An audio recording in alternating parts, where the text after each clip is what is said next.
when every time Kang Soul closed his eyes, a strange dream world opened before him. Sometimes his sleep was incredibly peaceful, but other times pure brutal terror would completely take over. Brutal wars raged in his sleep, repeating with terrifying precision. For 17 long years, he saw those exact same violent images.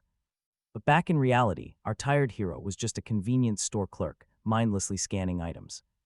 He moved like a programmed machine, completely disconnected from his actual life. This was Kang Soul, a 25-year-old guy living a totally hollow existence. He repeated prices with the same lifeless smile he had used thousands of times. As an orphan with absolutely zero money or background, this mind-numbing job was his only survival. He worked the night shift in a 24-hour shop, slowly wasting away. Nearby, a couple of loud customers were chatting excitedly about some totally pointless, cheap relationship drama.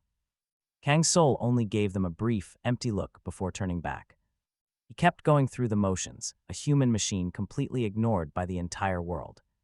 But wait, what on earth is up with his mind? For 17 consecutive years he had lived a double life in his sleep, and even when those dreams turned to nightmares, they were still a welcome escape from his miserable, cramped apartment. It all began back in his lonely childhood, inside the depressing, cold walls of an orphanage. Back then, he was just a little kid who knew nothing of real terror. But then one night, he suddenly woke up inside a massive, completely strange, mist-shrouded temple. An ancient, towering sanctuary loomed over him from the thick fog. Little Kang Soul walked forward slowly, pulled toward it by some completely unseen, unstoppable force.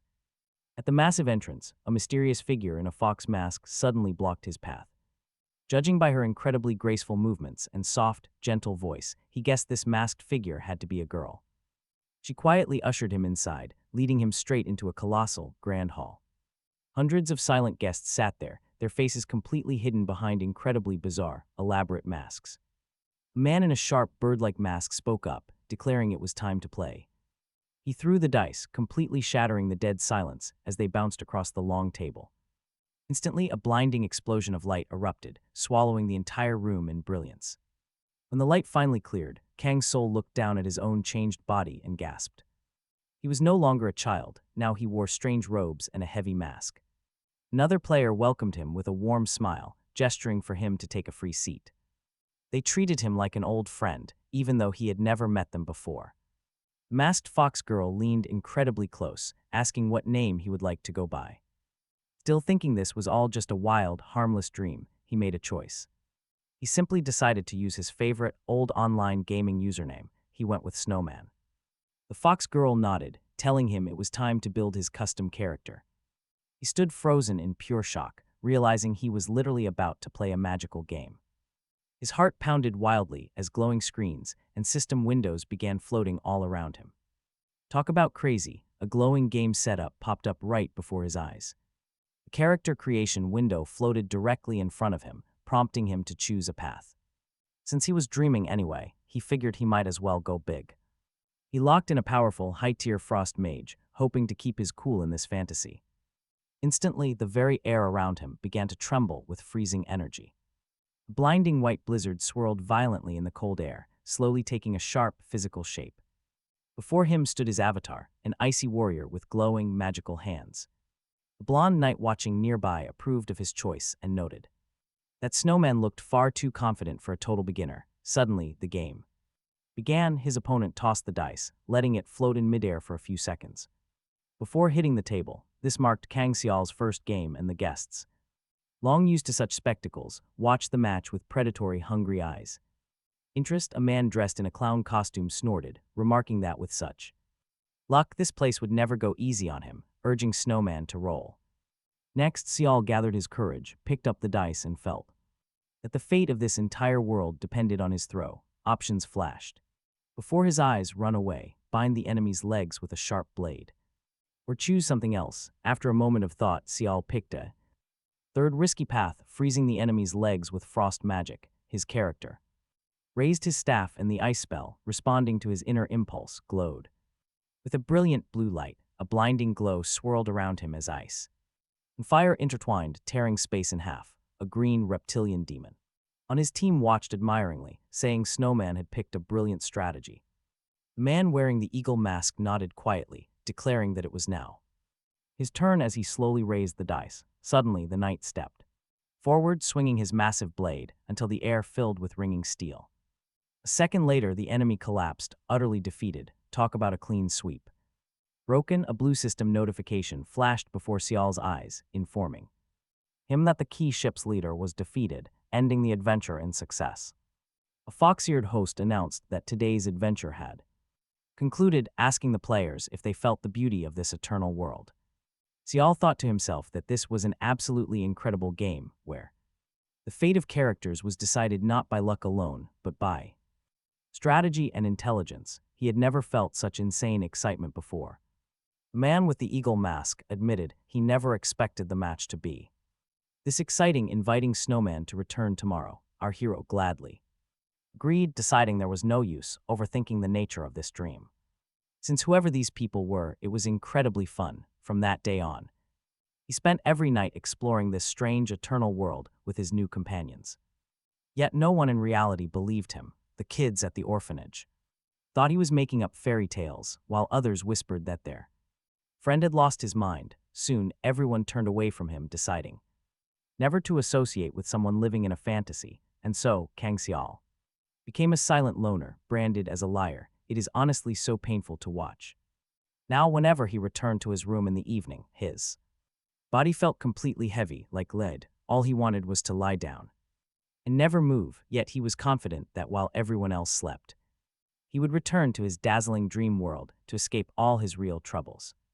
Before long, Kang Soul found himself standing once again right in front of that same majestic castle, shrouded in thick, glowing fog. The man with the eagle mask spotted him, smiling as he joked that snowman was late today. The fox girl admitted she had been hoping to see him again, and Kang Soul felt a rare warmth he had never known in real life.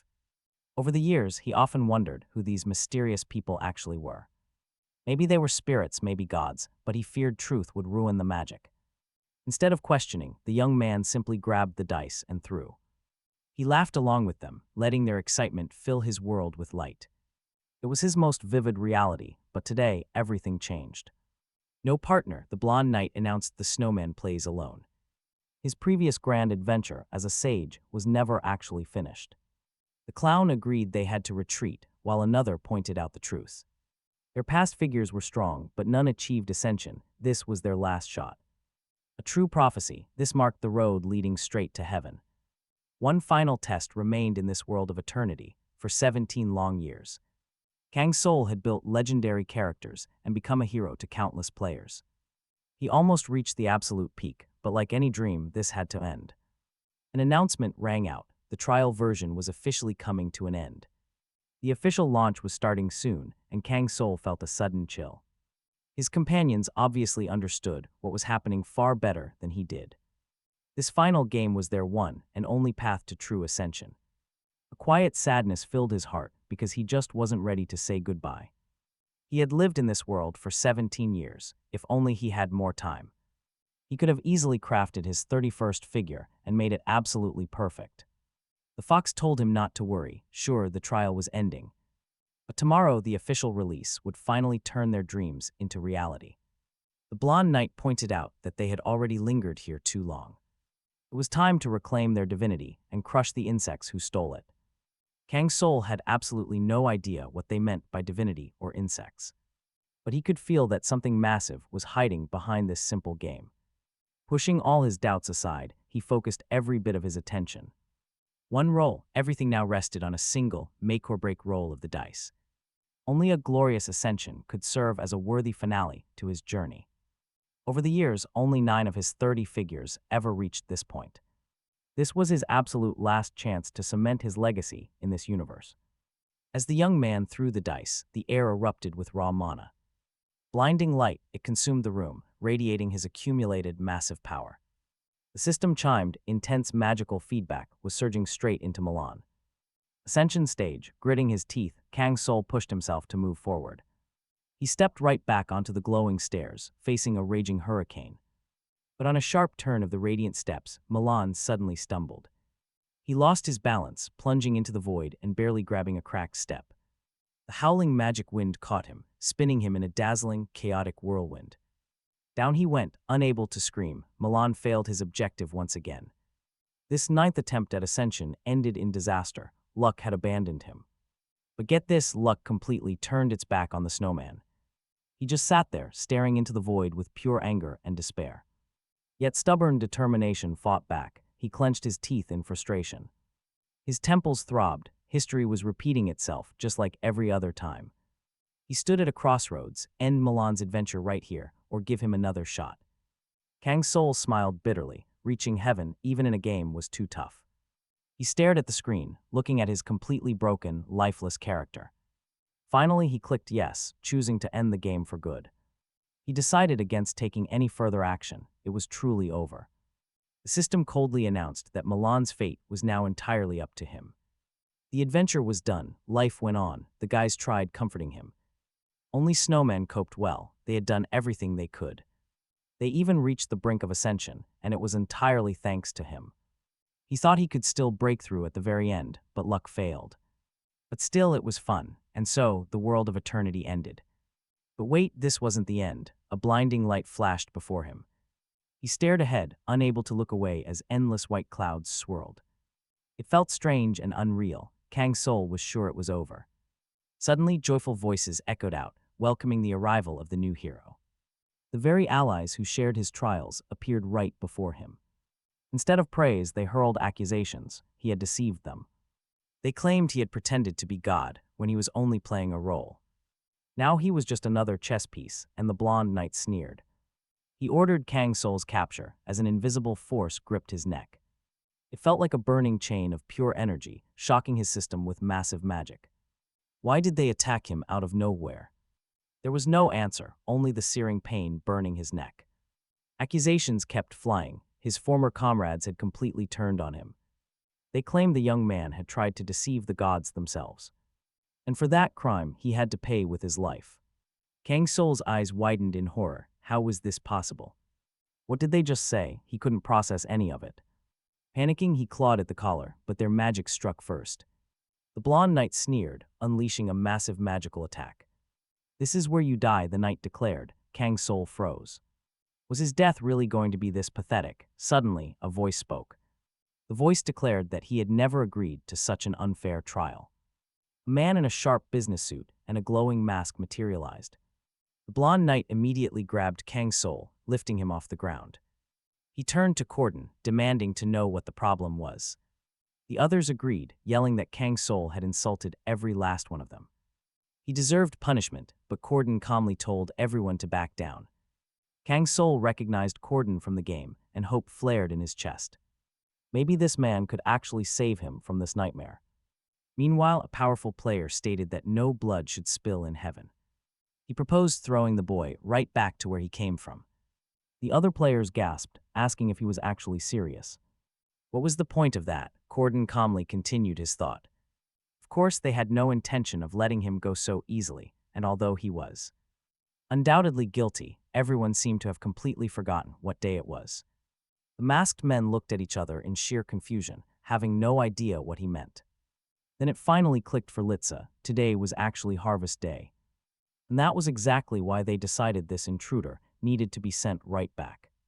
The mage spoke coldly, declaring that the boy would go right back where he belonged. To a land where dreams turn real, only to die like an insignificant worm. It was all too much, and Kang Soul screamed in horror as madness closed in. The tension hit its absolute limit. He could not even begin to understand it. Exhausted, the young man sank to his knees as mocking laughter erupted all around him. The enemies sneered that the heavens would never be stained by a pathetic nobody's blood. He came here knowing absolutely nothing, thinking he could get away with anything. He thought it was a game without consequences. The knight stepped in, coldly declaring his fate was to die on earth, a mere mortal who should not even look the gods in the eye. Kang Soul fell into despair. His last hope had collapsed. Corden was not going to save him at all. He only wanted to cause him more pain, but suddenly, amid the chaos, a gentle voice asked how Snowman was doing. Utterly puzzled, he looked around. A mysterious voice whispered that only Kang Soul could hear these words. He turned around and could not believe his eyes. It was Corden speaking. The mage knew exactly who he was, but there was no time for explanations. They had to get straight to the point. The world Kang Soul knew was about to change forever. Today, the worlds would finally unite. Earth would merge with the world of eternity. Kang Soul stood completely shocked. He could not understand how or why this was happening. Then, Corden explained that the gods had chosen the path of madness over faith to restore their strength. Every creation and story of humanity would be traded away for pure madness. This would help the gods reclaim their lost power. Kang Soul was stunned. Unable to fully grasp the gravity of the situation, Corden continued, pointing out that there was only one way to save his people now. He must complete the final adventure he failed before and collect the madness. He would need all of it. Just then, he heard a final warning. Stay out of heavenly affairs, or the gods would personally intervene. He still had no idea how to pass Ascension. This was no game. He had failed it so many times before, but Corden offered no explanations. He simply wished him luck, hoping they would meet again in the future. Before Kang Soul could even process those words, a strange force gripped him. Magic erupted from Corden's hand, slowly lifting him high into the air. A moment later, he realized he was floating high above the clouds. Far below his feet lay the living, breathing world of Earth. The others laughed, eager to watch this pathetic worm struggle before its end. The moment Corden lowered his hand, the world began to fracture. The scenery shifted instantly as reality itself began to crumble. Losing his balance completely, Kang Soul plunged rapidly into the abyss. Suddenly, a raging hurricane caught him, spinning him into a violent whirlwind. His former comrades watched indifferently from above, not caring at all. They ignored his fate. The crowd gossiped about their mad harvest. The young hero was instantly forgotten. Corden stepped up to speak. He addressed the gathering as noble gods. Meanwhile, Kang Soul woke. Pitch-black void, he floated in total darkness, trying to look around. Finally, the realization hit him. The boy had actually survived. Fortunately, everything felt fine. It seemed his wild theories were entirely correct. Every guess was spot on. The players were real, living gods. These were physical beings, not just some wild figment of imagination. Where on earth was he? Kang's soul peered into the blackness. Suddenly, a bright glowing notification flashed right in front of him. It announced that the world of eternity was loading, just like that. A welcome message popped up. He had entered the world of eternity. The young man stared blankly at it, completely and utterly baffled. This made zero sense, because Pandia was just a video game. Suddenly, massive mountain peaks appeared, with a gloomy castle towering ahead. He was actually inside. Unbelievable, but the sensation was fully real. The system dropped a bombshell. Over 7 billion players had joined. Talk about a massive plot twist. The whole world was here. Kang Soul stared in absolute shock, unable to grasp the scale. But his confusion was shattered by a bizarre, low-pitched vibration. He flinched. Countless players began materializing all around him. The system prompted him to quickly choose his starting character attributes. His first real adventure was starting. He could barely believe it. All of humanity was here. World unification was now a concrete reality. He remembered Corden's warning that his old life was ending today. The worlds were truly merging. Everything was about to change forever. He needed to focus right now. The game was his concrete new reality. No more simple dreams for him, but that was not the only thing. The hateful words of his enemy echoed deeply in Kang Soul's mind. Corden had sneered at him, warning him never to dare look back. He promised he would die like a pathetic worm on the ground. His former comrades were incredibly arrogant, but then his fist tightened. They had severely underestimated this worm who had tricked them all. Cold determination boiled inside him. He was done playing passive. He was no longer just a pawn on their board. He would survive. Bitter memories of his lonely childhood in the orphanage resurfaced. The betrayal was repeating with the people he once trusted deeply. It cut him to the core. Was this really his fate? Being discarded just for being human was completely and utterly unfair. At least he could direct his burning rage at these fake gods. Using 17 years of raw survival instincts, he tapped the screen. He clicked create, completely focused on bringing them all down. The system chimed, confirming his character setup was finally complete. He swore to become the 31st piece to break their board. It was time to take revenge. The Shadow Summoner Snowman entered the world of the Eternal Pandemic, a brutal board game where starting stats decide. Everything just like real life, the game was now reality, and death meant. The absolute end, he needed a character who could ascend without any roadblocks in the world of eternity. Players could select multiple starting requirements at once, letting them build something truly unique, and yet, this system created overpowered classes while others fell terribly behind. In his past runs, he had relied heavily on other players, but now, out of all the options, one unusual combination stood out. He had never tried it during his trial period, so he decided to choose it: the legendary shadow attribute, dumping every single point into wisdom, cooking, and perception. A summoner was a weak class, dealing terrible damage and barely helping with support, yet merging these two weak traits might create an incredibly wild synergy. Soon, the shadow summoner Snowman was whisked away to the pandemic world of eternity. His first adventure was chosen completely at random, flashing a quest screen titled Moonlight Dance right before him. Deadly traps were scattered across this pandemic world, and to survive he needed to learn how to spot them. After all, this was just practice. The hero boldly set off on his first adventure, quickly reaching some mysterious, ancient ruins.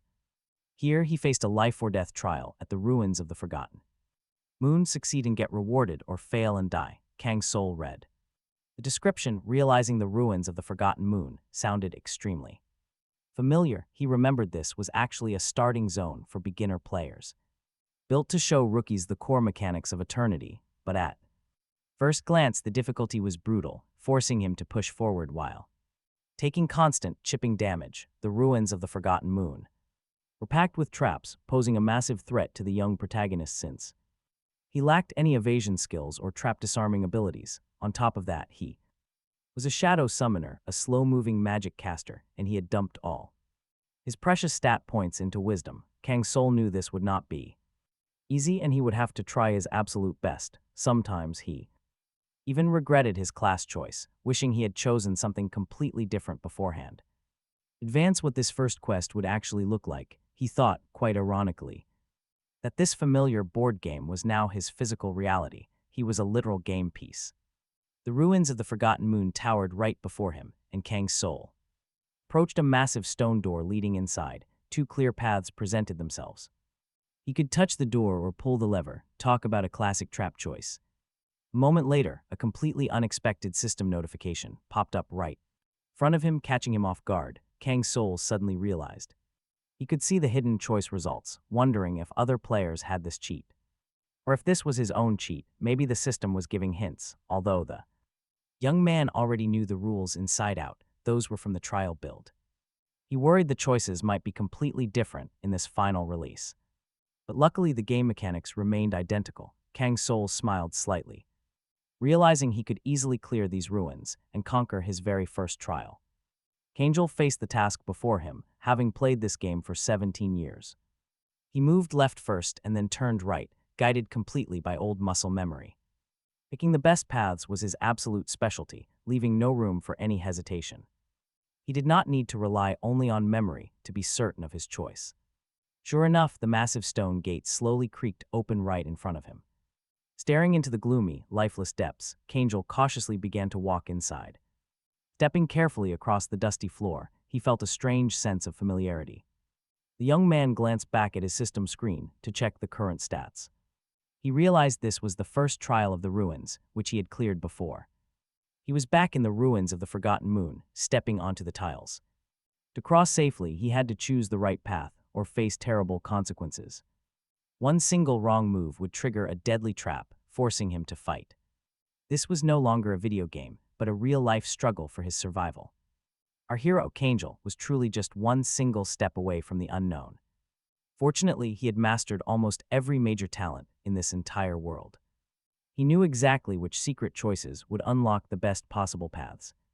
All his past decisions and dice rolls had given him the perfect knowledge. Looking up, he immediately spotted the answer to the amazing riddle before him. He lacked specialized talents like archaeology or theology to read the ancient text. Even without those skills, the young man easily grasped the core meaning. The fierce lion was completely unyielding, proud, and incredibly majestic. Meanwhile, the obedient sheep walked at the very end, bowing its head. The generous moon embraced everyone, while the wolf followed right after the tiger. Everything was quite obvious, even if it looked a bit complicated at first.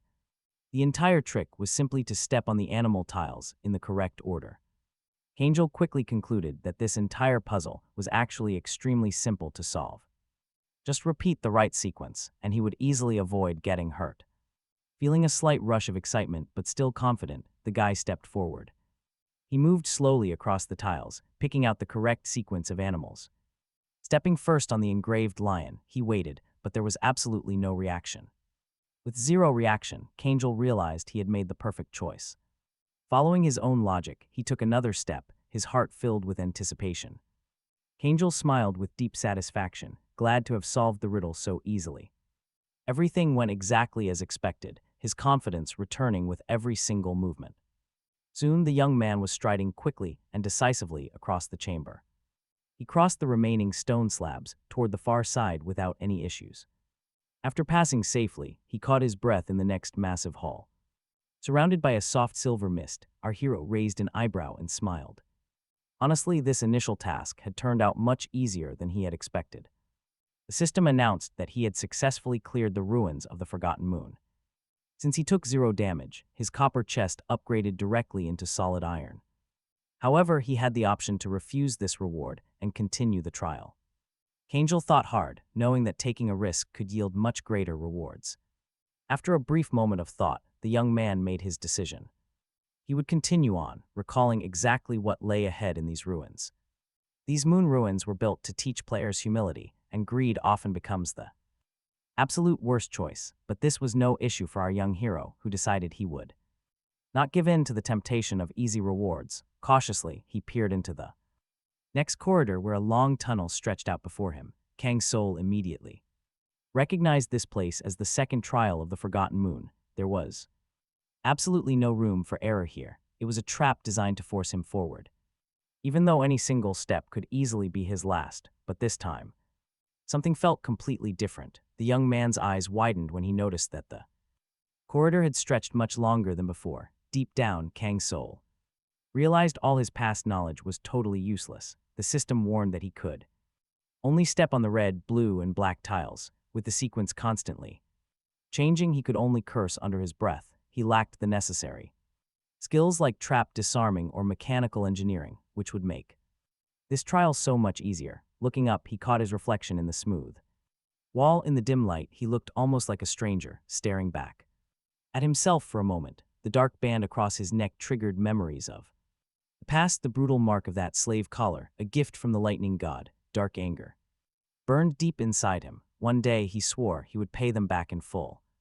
But right now, rage was a luxury. Kang Soul drew a slow, deep breath, focused his mind, and stepped onto the red tile. Who knows, perhaps he could actually guess the pattern and clear this trial. Even though his body was already shaking a bit from the intense stress, the young hero peered closely at the vibrant bands ahead, which covered the floor like slithering snake skins.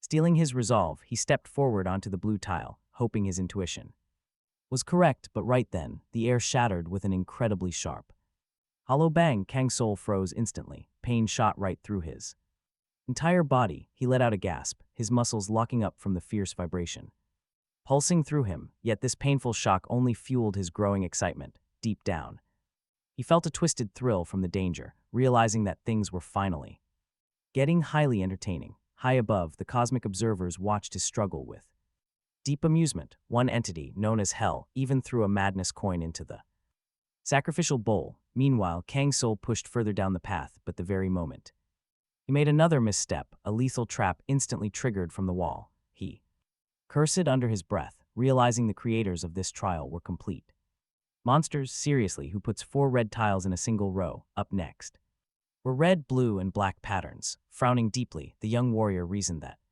since red had dominated earlier, it was probably time to test a different path. After pondering his options, he decided to trust his gut and aim for the blue tile, desperately hoping his luck wouldn't betray him this time. Unfortunately, this choice was another failure. Up above, mocking laughter instantly echoed through the chambers. Kang Soul gritted his teeth, knowing that a single slip-up now would get him crushed. The watching crowd was already utterly convinced he was completely finished, mocking that his only desperate hope was to sprint blindly through the Danger, but then leaving them completely speechless, Kang Soul suddenly leaped forward and began to sprint through the corridor with absolute confidence. Exactly where to put his feet, his movements became confident and precise, making those who watched this test completely unable to believe their eyes. They whispered in total confusion, not understanding what had happened to him or how he had suddenly changed. Meanwhile, the system announced that the analysis was complete, and it was now clear that Kang Soul had figured out the entire logic of the trap. He remembered that the sequence of tiles always repeated every 5 steps, and once he saw the pattern, everything became obvious. The observers clenched their fists in anger, realizing that he had figured out their test. Their trap was useless now. The gods, stunned by his success, only asked each other in disappointment who had made such a stupid sequence. Meanwhile, the system announced that Kang Soul had passed the second test of the ruins of the Forgotten Moon, letting him choose his reward, the silver chest that appeared upgraded to gold because the trap had been triggered less than 10 times. The young man looked thoughtfully at the shining chest standing right in front of him. He thought he could finally take the trophy and end this run since the goal was achieved, but after a moment he stopped as if something inside him protested against taking the easy way out. In a flash, gathering his courage, the hero resolutely walked right past the chest. He quickly moved forward along the dark corridor and soon saw a massive door with engraved symbols ahead of him. Behind it lay Moon Square, where bright warnings flashed on the door telling travelers not to be arrogant and to know their place. The inscription even reminded him to be humble. Still, Kang Soul was sure that the bastard on his mind was waiting inside. The system offered 2 choices: ignore the warning and fight, or admit his weakness and run. An obvious choice, but Kang Soul, bringing his hand closer to the glowing inscription, paused to think for a few seconds. But this hesitation was just a formality. Deep down, the young man knew perfectly well that he would never choose to turn back. Next second, the door burst open with a furious crash, as if the moon itself was angry at his audacity. The young hero stepped inside and froze, struck by the sheer scale of the massive hall. In the center stood a colossal knight, giant clad in heavy forged armor, covered in lunar symbols and iron chains. Kang Soul immediately understood that his next trial was linked to this warrior. The knight's eyes burned with a blinding, scorching light, filled with contempt, as if looking down on a worthless bug. The enemy angrily sneered that a smug youngster had dared to enter where he did not belong, and that the brat would deeply regret his actions. He vowed to take the arrogant intruder's head, promising it would happen very soon. Kang Soul smiled slightly, thinking that it had been far too long since they last met. This reunion was about to be highly spectacular. Meanwhile, the knight raised his weapon, and fiery whirlwinds ignited around him, completely filled with lunar magic. The Moon Knight Karuna was ready to strike. Meanwhile, another player rolled the dice and cursed, irritably, unable to hide his anger and utter confusion. He did not understand what was happening. This opponent seemed to be breaking all the rules of the game, and absolutely no one knew how to defeat him. The players were furious because they had been promised that in this game they would simply roll the dice and have fun, instead of suffering through deadly trials. But no matter how many attempts they made, it always ended the exact same way. The monster destroyed them with 0 effort. This deadly trial, called Dance on a Moonlit Night, appeared only at the very end of the ruins of the Forgotten Moon, set inside the legendary Moon Square Arena. The place had only one safe zone, a small pedestal that could be climbed to briefly wait out the attack. However, as Kang Soul, deftly dodging another strike, realized it was pointless to hope for that pedestal, he simply would not have time to reach it. Right then, his opponent raised his sword again, and the space around them trembled with the lunar power concentrated in the blade. If just one attack from the Moon Knight reached its target, all light nearby would turn to ash. Such was the essence of this nightmarish trial. It was considered one of the absolute deadliest because even the strongest players died here with a single blow, overestimating their own strength. Suddenly, a system notification popped up right next to Kang Soul, and the young man immediately turned his focus toward it. Several tiles appeared in front of him, and now he had to step on them in the correct order. First on the tile with the black sheep, then on the black wolf, and so on. This was his only way out, and as far as the young man remembered, not just the symbols, but the colors and their strict Sequence were absolutely crucial for a successful clearing. The order remained the same as in the first test and had to be maintained until he exited the ruins.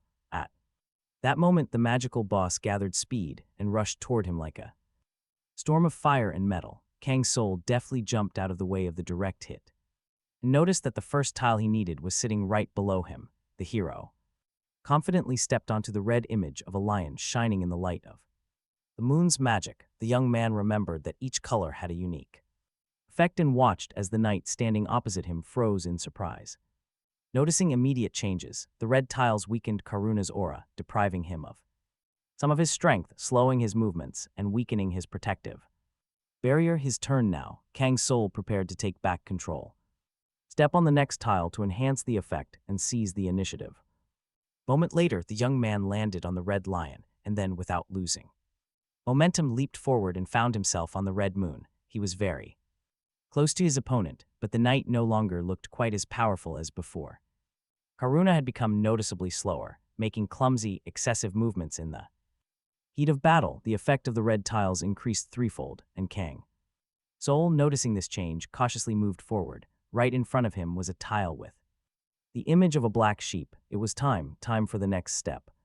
The exact moment Karuna approached with unyielding force, the hero had already managed to step onto the correct symbol. Behind the knight, a magical device opened up, releasing a massive stream of fire aimed directly at his back. The black tiles activated the attack traps, dealing significant damage.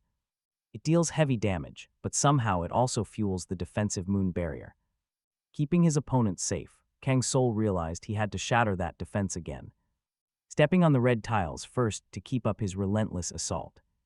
A quick win was completely impossible. Still, Karuna laughed mockingly at the young hero, calling him arrogant for relying on cheap tricks. Arrogant child, he thought those tricks would save him. Meanwhile, Kang Soul analyzed his opponent's stance, realizing that the coming moonlight slash was fatal. Knight decided to unleash everything, focusing all his magic into one final strike. In this crazy storm of energy, finding your bearings was incredibly tough, because deadly magic was flying in absolutely every direction at once. Still, he stood untouched. Kang Soul survived that absolute chaos. When the dust settled, having shielded himself perfectly using the bright moonlight, watching nearby, the spectators realized his survival was not just pure luck. He was standing right on a blue tile, which activated a strong protective shield. Just like that, an observer yelled that he was the first to ever pass the final trial. Kang Soul moved decisively. Karuna attacked. Kang Soul instantly stepped onto a red tile. The knight roared in pure fury, promising that death was absolutely unavoidable for him. But Kang Soul just stared back, completely fearless. He knew he could win. Back when he played with old friends, they always asked him if there was a specific reason he pushed himself so hard. Then a friend in a lightning mask realized he was dancing. He was performing the legendary moonlight dance, leaving them stunned. They realized that stepping on 3 red tiles fully slowed the enemy. This was not a strategy to win, but simply to survive and escape. The black tile did 0 damage, but triggered a fatal counterattack. Using it was suicide, yet Kang Soul calmly explained the simple logic. This battle was easy. Meanwhile, Karuna took a heavy hit and froze in place, completely caught off guard by this sudden move. Standing on the black sheep tile, the young hero tracked every movement. He knew this was the path to victory. Look at that cracked armor. The boss gasped heavily, barely able to even stand anymore.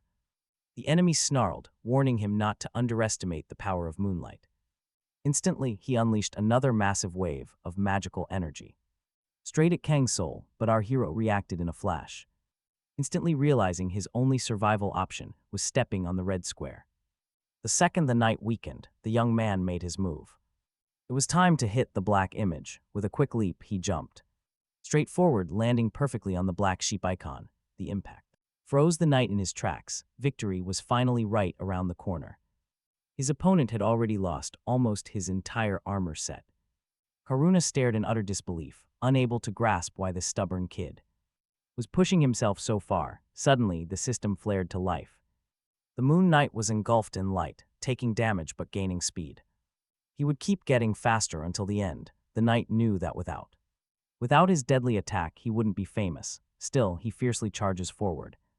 determined to win this battle, but Kang Soul immediately realizes that the pattern of the moon steps has changed, making it completely impossible to slow down his foe using the red tiles. He decides it is time to block the upcoming blow with the blue tiles. The youth declares, "It is time to end this." His voice sounds incredibly firm. Karuna rages, telling this arrogant kid to stay humble and remember that rule breakers always pay, but Kang Soul deftly dodges the lethal strike, knowing this will be the final clash of their duel. The knight unleashes his signature move. The moonlight slash ignites, flaring up.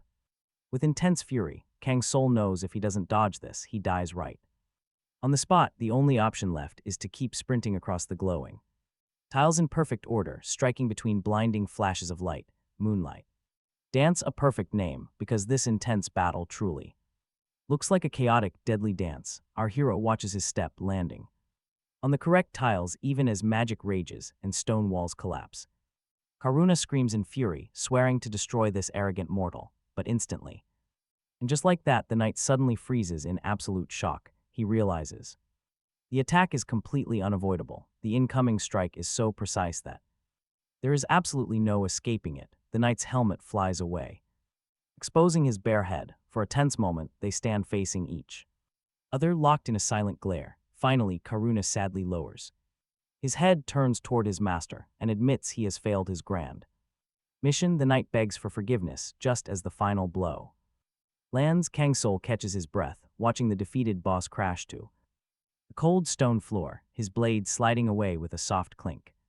The system suddenly chimes, announcing his success in the final trial of the Forgotten Moon ruins. He is granted a grand choice of rewards. A massive chest appears, granting him the Moon Hunter achievement.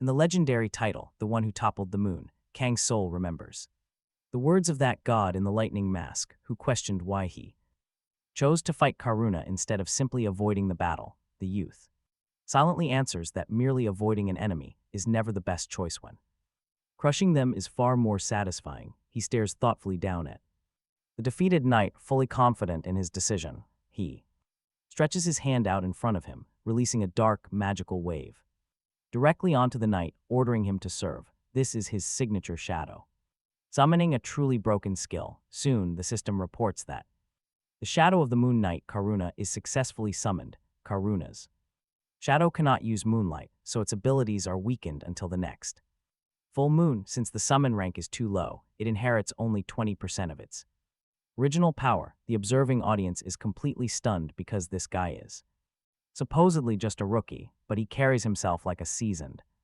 veteran is standing right before them. Kang Soul looks at his subordinate, smiling with satisfaction. Everything is going perfectly, although his 20% left, but that hero summon a true lifesaver, because to summon a shadow you only need to defeat an enemy who has one. Now, it was finally time to check his loot. A fresh level up came with massive boosts, and with that came several brand new stats. In the world of Eternity, leveling up granted 4 fixed attribute points and 4 customizable ones based on his specific class. As for the remaining points, Kang Soul dumped them straight into wisdom. Among his rewards was a handy item, the Moonlight Sword, which dropped after defeating Karupa. This epic sword, which he used before becoming an apostle, had some pretty outstanding stats. The young man decided to hand it over to his shadow because these shadow summons had unique traits they upgraded on their own. They even changed gear. Standard beasts usually just scaled off their master's power without needing any direct investment, but shadows were way more effective in the long run. Kang Soul also received a staff that boosted wisdom, fully aware of its true potential. The streaming audience, though, had no idea why he wanted this specific stat, since everyone considered wisdom completely useless. On top of that, he scored an incredibly rare item he never expected to lay eyes on. It had to be consumed, and he actually knew a secret trick to boost its overall power. Wrapping up his inventory check, the young hero pulled up his new status screen with a pretty satisfied smile. The item's special effect seemed a bit weird at first, but he figured if it worked against a beast like Karupa, it would definitely boost his own stats. Just a few moments later, the hero finished sorting through his massive haul, feeling quite pleased with the final results. Now it was time to move on. There was a brand new challenge ahead. A quest called the Five Friendly Brothers in the southern foothills of the Pandia Mountains lived tribes of hideous trolls, and one of them, the Stonefang tribe, crowned their leaders through brutal, bloody trials to guarantee the tribe's survival. Their current chief, Tiran Jamad, was known as an incredibly violent, savage beast who struck absolute terror into all the neighboring clans. Kang Soul's current mission was to cripple this Stonefang tribe by any means possible, and ideally to take out at least one of their chiefs.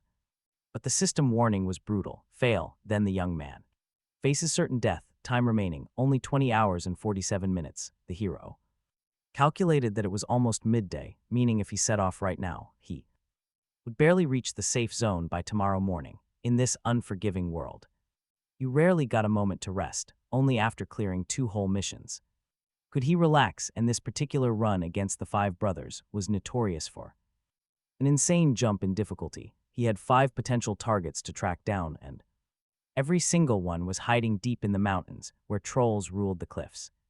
This hunt was going to be brutal, especially with their tight security. After thinking it over for a second, Kang Soul realized he had exactly one viable way to survive this trial. According to the quest details, this mission was actually built for a 5-man party, but he had to go solo. It was designed for 5 people, but the guy just couldn't wait. Now he understood why he was completely alone. Time was running out, and he had to act. He needed to start moving immediately before the timer ran down. Every tick dragged his chances down. Last time, the system gave him exactly 6 hours. But now the screen displayed a bizarre timer of 20 hours and 47 minutes. This highly uneven number seemed incredibly suspicious, but then a realization hit him. It looked like the rest of the original squad for this trial had already perished. Their remaining time must have been divided among whoever was left standing. Staring at the ominous red glow of the interface, he realized his grim reality. He would have to clear this entire stage completely by himself. Stealing his resolve, Kang Soul moved out and soon spotted an enemy guard post. It sat right at the base of the mountains, with a green flag fluttering overhead. Kang Soul recognized that emblem instantly. It belonged to the Stonefang tribe. They only raised this banner during sacred events to seek protection from the Earth Dragon. Specifically to honor Tangrid during harvest times, this was their outer territory. This border region marked the exact spot where troll territory officially began. This was the dangerous playground for his new trial. Tensing up, he scanned the area. His eyes locked onto a horrifying scene just a bit further down the path. Bodies of slaughtered warriors littered the ground, sending a cold shiver down his spine. Examining their gear and shredded armor, he could make out their combat roles. One dead warrior was clearly a heavy priest, judging by the sacred symbols. He also spotted 2 frontline vanguards and a backline archer lying nearby. This was actually a perfectly balanced party configuration for any dungeon raid. With proper teamwork, they should have survived this trial with ease. But there was absolutely no point in crying over spilled milk now. Regret wouldn't bring them back, nor would it help him survive this place. He was completely on his own, which meant he needed a flawless strategy. Imagine doing this solo. Every single move becomes twice as dangerous. Kang Soul rubbed his chin, realizing he had to use a highly unconventional method. It was a crazy plan he had been keeping in reserve for months. The system chimed in, announcing his arrival at a hostile mountain village. He could clear the homes one by one or set up camp and wait. With 20 hours and 39 minutes remaining, he made his ultimate choice. He was going to conquer this trial and claim the absolute best reward. After all, this world always reacted dynamically to a player's choices. In this space, even a single seemingly minor decision could shift history itself. Every move he made would directly alter the fabric of this reality. If his wild strategy worked, he would write a brand new legend here today. Option 1 was straightforward: siege the homes in a methodical sequence. But Kang Soul knew how incredibly suicidal that direct approach actually was. Even with Karin helping him, they would likely be overwhelmed in seconds. Waiting until nightfall for a stealthy raid under darkness sounded tempting. But for a lone fighter, a night assault carried far too many variables. So he chose the third path: scout the area, gather intel, and find a weakness. Above all, his main target of interest was the mysterious exile of the Rocky Mountains. A highly bizarre and dangerous figure that local tribes only mentioned in whispers. According to the intel, these mountains held 5 massive peaks, and the Stonefang tribe claimed the highest summit, the other peaks belonged to lesser but still deadly beasts. To pass, Kangel needed this outcast. The exile played a crucial role. He had to unlock the hidden path. Legend said he was hiding at the very foot of the lowest peak. In that gloomy place, eternal shadow blocked out the sun. He lived alone. Rejected by his own tribe, he stayed there. Kangel sighed and frowned. If the legend was true, his target was already incredibly close by. Slipped through the dense trees, Kangel spotted a rope lined with small bells. They looked tiny, yet they were actually enchanted alarms designed to ring loudly. Magic warns of any intruder. Suddenly, a monstrous voice called out. A local creature screamed. It announced that a human had been spotted. Kangel froze. He took a few slow, extremely careful steps forward to avoid danger. He calmly raised his hands. He told the beast there was no danger. He promised he was harmless, even as the panicked monster blocked his path. In a trembling voice, the troll asked if he was truly human. Kangel realized this was the guy. He stepped slightly closer to him. He assured the creature he came in peace, keeping his voice steady. But the beast stared back with deep suspicion. Suddenly, the system chimed. An alert warned him that the outcast was terrified, offering several options. Kangel followed one of the system prompts, watching the troll very closely. Something was clearly wrong with the troll. Why did he keep backing away? A heavy, tense silence filled the cold air as they stood there. After a quiet moment, the young warrior gently asked if he was sick. Kangel already knew about the infection, but acted completely clueless about it. The troll slowly crept out from the bushes, revealing his horrific wounds. He explained that a highly contagious disease was eating away his flesh. Because of this terrible plague, he warned Kangel to stay far away. He refused to say anything more, but the young warrior stood firm. Kangel insisted that he had traveled all this way to hear everything. But shouting across the forest was getting exhausting, so Kangel stepped closer. The troll panicked, calling him insane for risking such a deadly infection. He simply could not understand why this human was being so stubborn. Why did he want this cursed knowledge? Kangel simply smiled back. He replied that he was ready to listen to whatever the troll shared. The creature hung his head in defeat, slowly walking toward his cabin. A system notification confirmed the outcast's guard was finally dropping. Kangel suggested they step inside to talk, though the beast warned of the consequences. The livestream chat erupted in pure shock at Kangel's reckless behavior, calling him completely insane for willingly entering a highly infectious zone. Ignoring their warnings, Kangel stepped through the cabin doors to talk.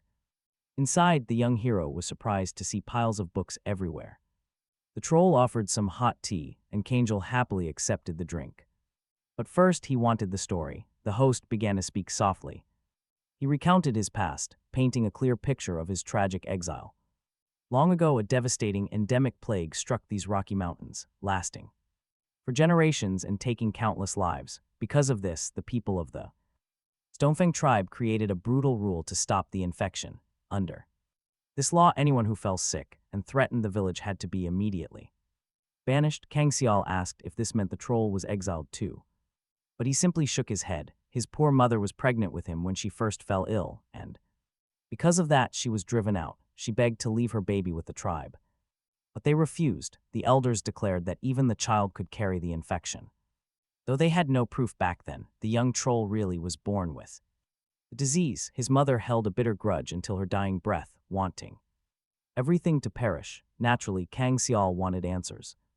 That actually meant, the troll replied that he desperately wanted the Stonefang tribe to perish, along with this entire cursed plague. Then he quietly added that he wanted to vanish as well. The tragic creature had read countless books searching for a way to cure his affliction, eventually gathering vital data on infectious diseases. Through his research, he discovered that his illness was actually curable provided he could get the right ingredients. It required a rare corpse finger mushroom only found high up in these peaks. Hearing this, Kang Soul thoughtfully realized the troll could never retrieve it himself. The monster confirmed that the rot had settled deep in his bones. The further the sickness progressed, the weaker he became, leaving him completely unable to make the steep climb. After thinking it over, Kang Soul offered a simple solution. He would go retrieve the mushroom instead. The troll stared at his human visitor in absolute shock, demanding to know why he would help. Instead of answering, the young player smiled and looked him dead in the eye. After all, he needed to study these troll leaders, resolve their deep-seated problems, and craft the ultimate narrative.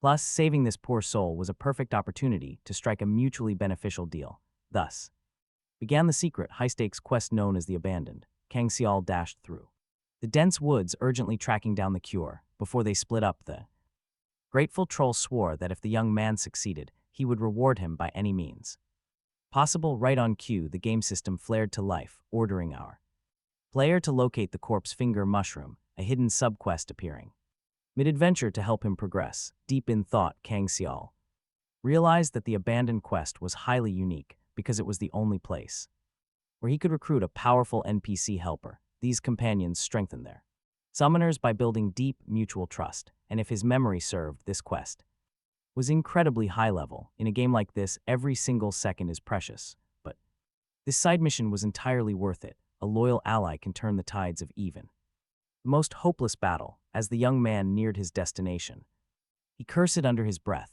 Out in the real world, the watching spectators noticed the terrible situation. Honestly, they were completely expecting this guy to get slaughtered. Honestly, you have to wonder why he even chose to trigger this dangerous quest. No matter what, he was clearly doomed. Even the rest of his group had already lost to Magada's weakest sibling, meaning this kid is next. It is only a matter of time. Meanwhile, our young hero silently approached the edge of a massive. He leaned over the rocky edge, peering down as the system chimed in. It reported that terrain perception was starting to activate. No mushrooms yet. He faced a choice. Should he wait, explore, or head right back with a report? Suddenly, memories of his very first visit flashed back. He came here with the first figure he ever created, starting his journey. His adventure in the world of eternity started 17 years ago with a simple mage. Back then, he immediately ran to the peak, excited for the abandoned quest. He had no idea this dream would keep repeating for many years to come. The young man chose the second option, starting with a careful search.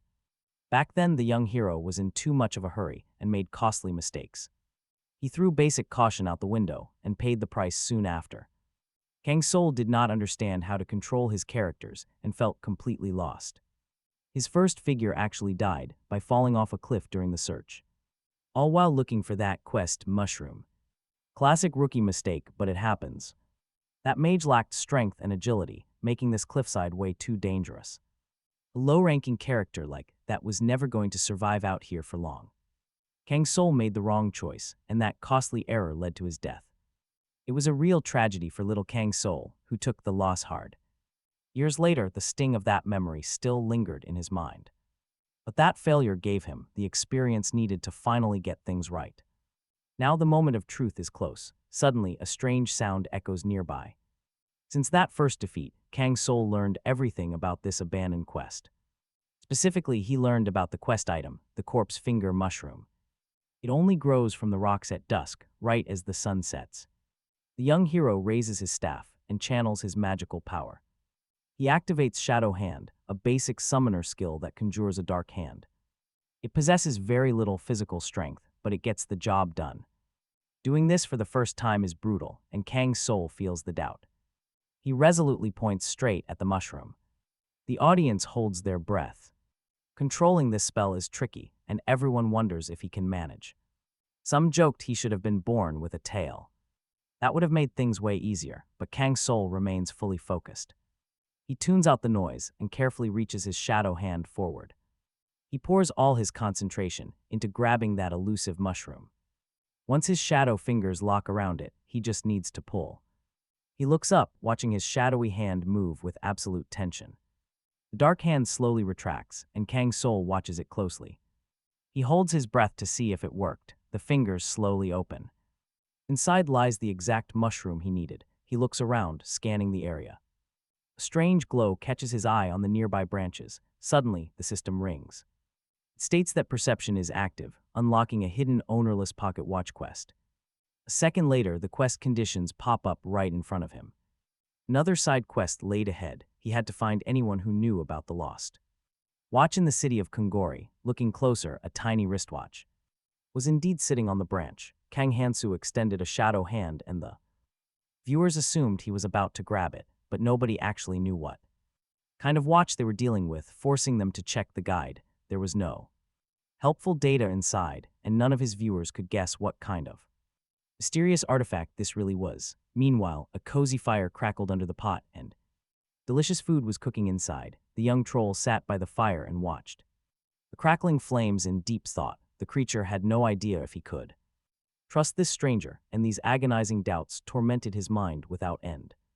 Memories flashed in Miles' mind of his sick mother lying bedridden, tormented by the disease. She had gasped that everything should rot away, refusing to see anyone and hating the entire world with a passion. It was the curse of decaying flesh, the horrific legacy of the savage Stone Fang tribe, those useless bastards. In her bitter despair, she cursed her own son, Mile, declaring he must disappear along with this world. Mile could not just hope the disease would miraculously vanish, so he set out to find a cure by reading human books. At first, the strange texts made zero sense to him, but soon enough he deciphered the letters using an old spell book his mother left behind. The more the young troll studied, the closer he got to a remedy, but the sickness spread far faster than his knowledge. He had to brew the cure immediately before the symptoms became unbearable, forcing him to find a rare peak-growing mushroom.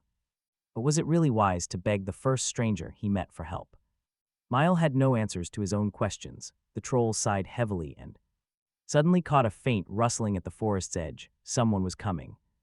A few moments later, he saw the nearby bushes swaying. The young troll stared ahead in utter exhaustion, expecting the human to return. A second later, Mile saw a familiar silhouette. It was Kang Hansu, looking slightly winded and exhausted. The guy stepped closer, handing over the peak mushroom while complaining that the frostbite hurt way more than he expected. The young hero held the magical herb right in front of him, and Miles stared in absolute awe. It was the exact rare ingredient he desperately needed. The troll could barely believe his eyes. His lips began to tremble, and his eyes welled up with tears. He could scarcely believe someone had actually helped him. Overwhelmed with gratitude, Miles knelt right before Kang Hansu, calling him his savior. He begged to know the name of the brave and noble warrior who had risked everything. Kang Hansu simply told him to call him Snowman. In response, the troll shared his own name, which translates to Child of the Stars, promising to repay this immense debt by assisting Kang Hansu whenever he needed it. The emotional troll burst into tears because no one had ever treated him with such mercy, and he swore he would never forget this miracle. Right then, a system alert popped up, announcing that Kang Hansu had rescued the abandoned child, earning system rewards and completing the quest. Shortly after, the young hero managed to completely cure his own frostbite. And as a reward, his endurance boosted by 2 full levels. Mile also began to recover rapidly, soon becoming completely cured, filled with gratitude. The giant monster made a promise: he would always aid the young hero. Whenever he faced trouble, the system notified Kang Soul that he could choose how Mile would support him, but this choice required serious thought to be carefully considered. After reviewing all his options, the boy decided a direct attack would fail. The tribe must be destroyed from within. Mile realized this task was not easy. Still, a plan was forming. A very bold plan. In no time, the hero approached the settlement where the Stone Fang tribe lived. He knew he had to act. Today, the harvest festival was starting. Cautiously, Kang Soul peered out from his hiding spot behind a massive tree. He watched the guards. Tonight, the tribe was celebrating in honor of their deity, Tangard, the mighty earth dragon. No one dared to break their strict rules. During this highly sacred event, every member must drink animal blood from a massive cauldron. It was a holy ritual. Now, Miles said he had a highly potent poison snuck into the festival cauldron. It would seriously weaken their elemental powers. Kang Soul asked about Miles' safety. If he was caught, the troll did not flinch. He remembered his mother's final words. The beast knew his own sudden disappearance would not fix everything, but he would finally grant his mother the complete destruction she dreamed of. This quest was named Suppressed Revenge. Mile handed Kang Soul the elixir to spike the giant cauldron. During the harvest festival, afterward, Mile left. The old hut den was engulfed in raging flames. The troll took only his vital medicine. With him, he also grabbed an old book, making the young boy ask why he needed empty pages. Mile confessed his lifelong dream. He wanted to be an archaeologist. The world was vast, packed with ancient secrets, waiting to be recorded and preserved. Turning to his savior, Mile said he wanted to help. he wanted to punish their shared enemies with. The Star of Reason. Suddenly, the system announced a brand new achievement. Called Lonely to be Alone and the title Attractive Creature. It looked pretty useful. Such bonuses could play a decisive role in battle. If things went sideways, now it was time to act. Kang Soul stared at his 2 elixirs, the weapons for this entire stealth mission. Were in his hands 2 vials, a red one would turn him into a wild troll, trading his complete sanity for raw power, and a blue one giving him absolute fearlessness and rage. Kang Soul grabbed the red vial. A cold chill ran through his fingers. He slowly unscrewed the cap. The dark liquid smelled sharp, reminiscent of rusty metal. He did not hesitate at all, chugging down the entire potion in one huge gulp. Instantly, a brutal wave of heat exploded inside him. His entire body flared. Painfully, trust me, this was brutal. His bones shifted and creaked. As they changed shape, he staggered, losing his balance, his vision blurred, his hearing grew incredibly sharp, his skin hardened into a thick gray crust. Nearby, the alert guards heard the sudden noise and scanned the area intently. They quickly spotted one of the other guards, who demand to know why he is there, since leaving is strictly forbidden before the festival ends. But Kang Soul, currently disguised as a massive troll, replies that he is joining the march, earning a harsh scolding and orders to move. They command him to move out immediately. Suddenly, the system announces that our hero can now comprehend the troll language and has acquired a temporary wood skill. He quickly slips past the guards and presses onward. He just needs to locate their main cauldron and empty his secret elixir inside. Following the dark, rocky tunnels of the cave, Kang Soul searches for his target. This brutal Stonefang tribe makes their home high in the jagged mountain peaks, divided into 5 warring factions that only cooperate under their powerful chiefs. But shamans are divided, their leaders grow weak, the entire tribe is highly vulnerable. It is the perfect time to strike. Soon, Kang Soul reaches a massive, bubbling cauldron. He has finally made it. Thick animal blood boils inside. Pulling out a mysterious blue vial, our hero prepares to make his move, but right then, a nearby troll spots him and asks questions. He demands to know what is in his hands. Thinking fast, Kang Soul claims he wants to contribute the fresh blood he gathered, but the guard refuses. They already have plenty of offerings. Undeterred, the clever young man insists. This is rare white Arago's blood, which will grant their warriors ultimate strength. The beast hesitates, staring at the glowing bottle with deep suspicion. Finally, the greedy guard takes the bait, offering to deliver it directly. Kang Soul politely bows in gratitude, hiding his satisfaction as his plan works. These monsters believe a grand offering earns the favor of their dragon god. They worship Tangard, the mighty earth dragon, making rare beast blood priceless. The troll chief holds the rare, glowing bottle, examining it with curiosity. He slowly uncorks the mysterious liquid, taking a deep sniff to test it. Satisfied with the rich scent, the leader declares it is indeed premium blood. That belongs in the sacred feast. They have no way of knowing that Mile expertly disguised the poison, while the system keeps Kang Soul safe. With his special outcast rank masking his presence, his ultimate plan is completely flawless. The clueless leader dumps the entire bottle into the boiling red soup. The deadly elixir merges with the feast. Soon, chaos will erupt. Anyone who drinks from this cauldron will be consumed by absolute, blind rage. Be overcome with mad fury. Meanwhile, the fateful hour of midnight is fast approaching. The chief declares that all their sacred blessings are bestowed. With massive roars, the bloodthirsty trolls raise their goblets, ready to drink and slaughter their enemies in the sacred name of the dragon Tangard. Wild, deafening cheers echo through the cavern as the entire tribe goes wild. Trolls from every rival faction are packed into the grand square tonight, standing shoulder to shoulder with their most formidable and terrifying chieftains. Scanning the crowd, Kang Soul spots a few elite trolls sitting apart. Mile quietly warns him about the true source of this tribe's unified power. Despite their constant infighting, they survive because of one legendary, terrifying beast. This absolute monster single-handedly slaughtered the previous generation of shamans. He was born from the raw mountain itself, acting as their ultimate guardian. He was the strongest troll in Stonefang history, the terrifying tyrant Jamad. An incredibly powerful monster that no mortal could ever hope to defeat. After some time, the harvest festival drew to a close as the trolls drank blood. Mixed with the elixir of madness, everyone consumed at least one drop. Even the strongest tribe leaders received their own dose of this chaotic potion. Kang Soul knew that within 1 hour, the entire tribe would lose control. Overcome with absolute madness, he decided to slip away before things went sideways. Tonight, the Stonefang tribe would vanish from the earth forever. It would never return. Meanwhile, our young protagonist set out toward his next goal. Cautiously, he peered out from behind the safety of the thick bushes. Right ahead lay the tribe's hidden treasury, a highly guarded secret vault. Only a few knew it existed. The watching viewers wondered how he knew. Meanwhile, Kang Soul knew that Stonefang stored its most valuable treasures here. Deep inside, factionless guardians watched over the horde, loyal only to their duty. While they lacked the elite power of the chiefs, they were still incredibly lethal. They were formidable foes. Suddenly, without warning, one of the trolls snapped. He slammed his massive clawed hand into his partner as the elixir kicked in.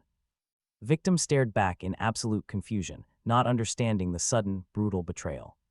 But the attacker was far gone, completely consumed by the chaotic potion.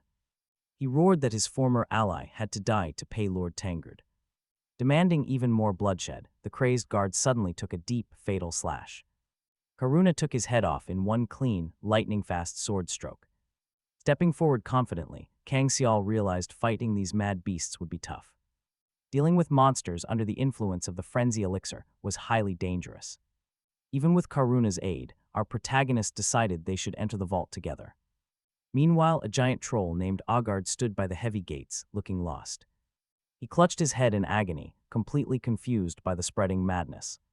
He spun around, sensing a presence, and demanded to know who was there. No time to retreat, Karuna stepped forward from the shadows with absolute resolve. The warrior leaped high into the air, gripping his gleaming weapon tightly. He prepared to strike. His blade was primed to end the battle instantly. He brought down a brutal slash, giving the guards zero room to react. The dazed guards struggled to comprehend who this fast intruder even was.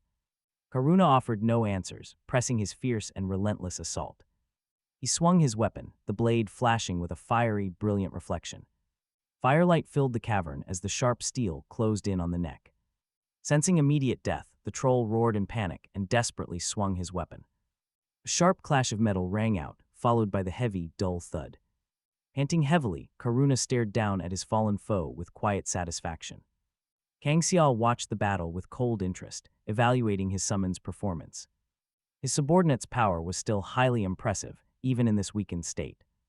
At his peak, Karuna could have easily ended this guard with one strike.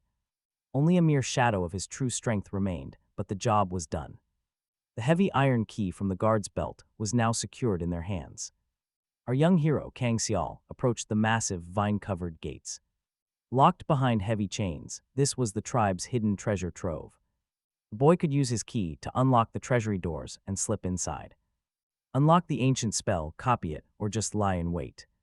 He knew a legendary treasure lay beyond that door, far too powerful for ordinary mortals. A gift from the earth dragon Tangard, stone fists. Gloves of petrified scale, they granted monstrous, rock-shattering strength. They boosted earth magic, but the cost, terrible. Generations of brutal rituals and blood feuds had torn this clan apart. To stop the endless killing, an ancient shaman cursed the chieftains. Any leader who slew a brother turned to stone, yet the hatred remained. It was a brutal legacy, and now this quest had a pretty ironic name. The quest was named Friendly Brothers again. Kang Soul grabbed the key. He chose to leave the gloves untouched, let chaos do the heavy lifting instead. The crazed leaders would run straight to the treasury, finding dead guards. They would immediately suspect betrayal. Kang Soul knew this spark was enough. And just like that, the ancient feud starts right up again. Meanwhile, the tribe's chieftain ordered his men to smash down the gate. Then a massive crash echoed through the air. A powerful explosion shook the ground. Bright flames lit up the dark night. The monsters finally stormed the treasury. Inside, the air was heavy, with the thick stench of ash and old magic. They looked around in a panic, desperate to find those legendary gloves. But they immediately realized someone had already claimed them. Rage and panic instantly took over. It was an inside job. Eyes immediately locked on Tyrant Jamad, who was far too proud to share power. The other chieftains bared their fangs, growling and ready to tear him apart. Jamad let out a deafening roar that shook the very stone beneath them.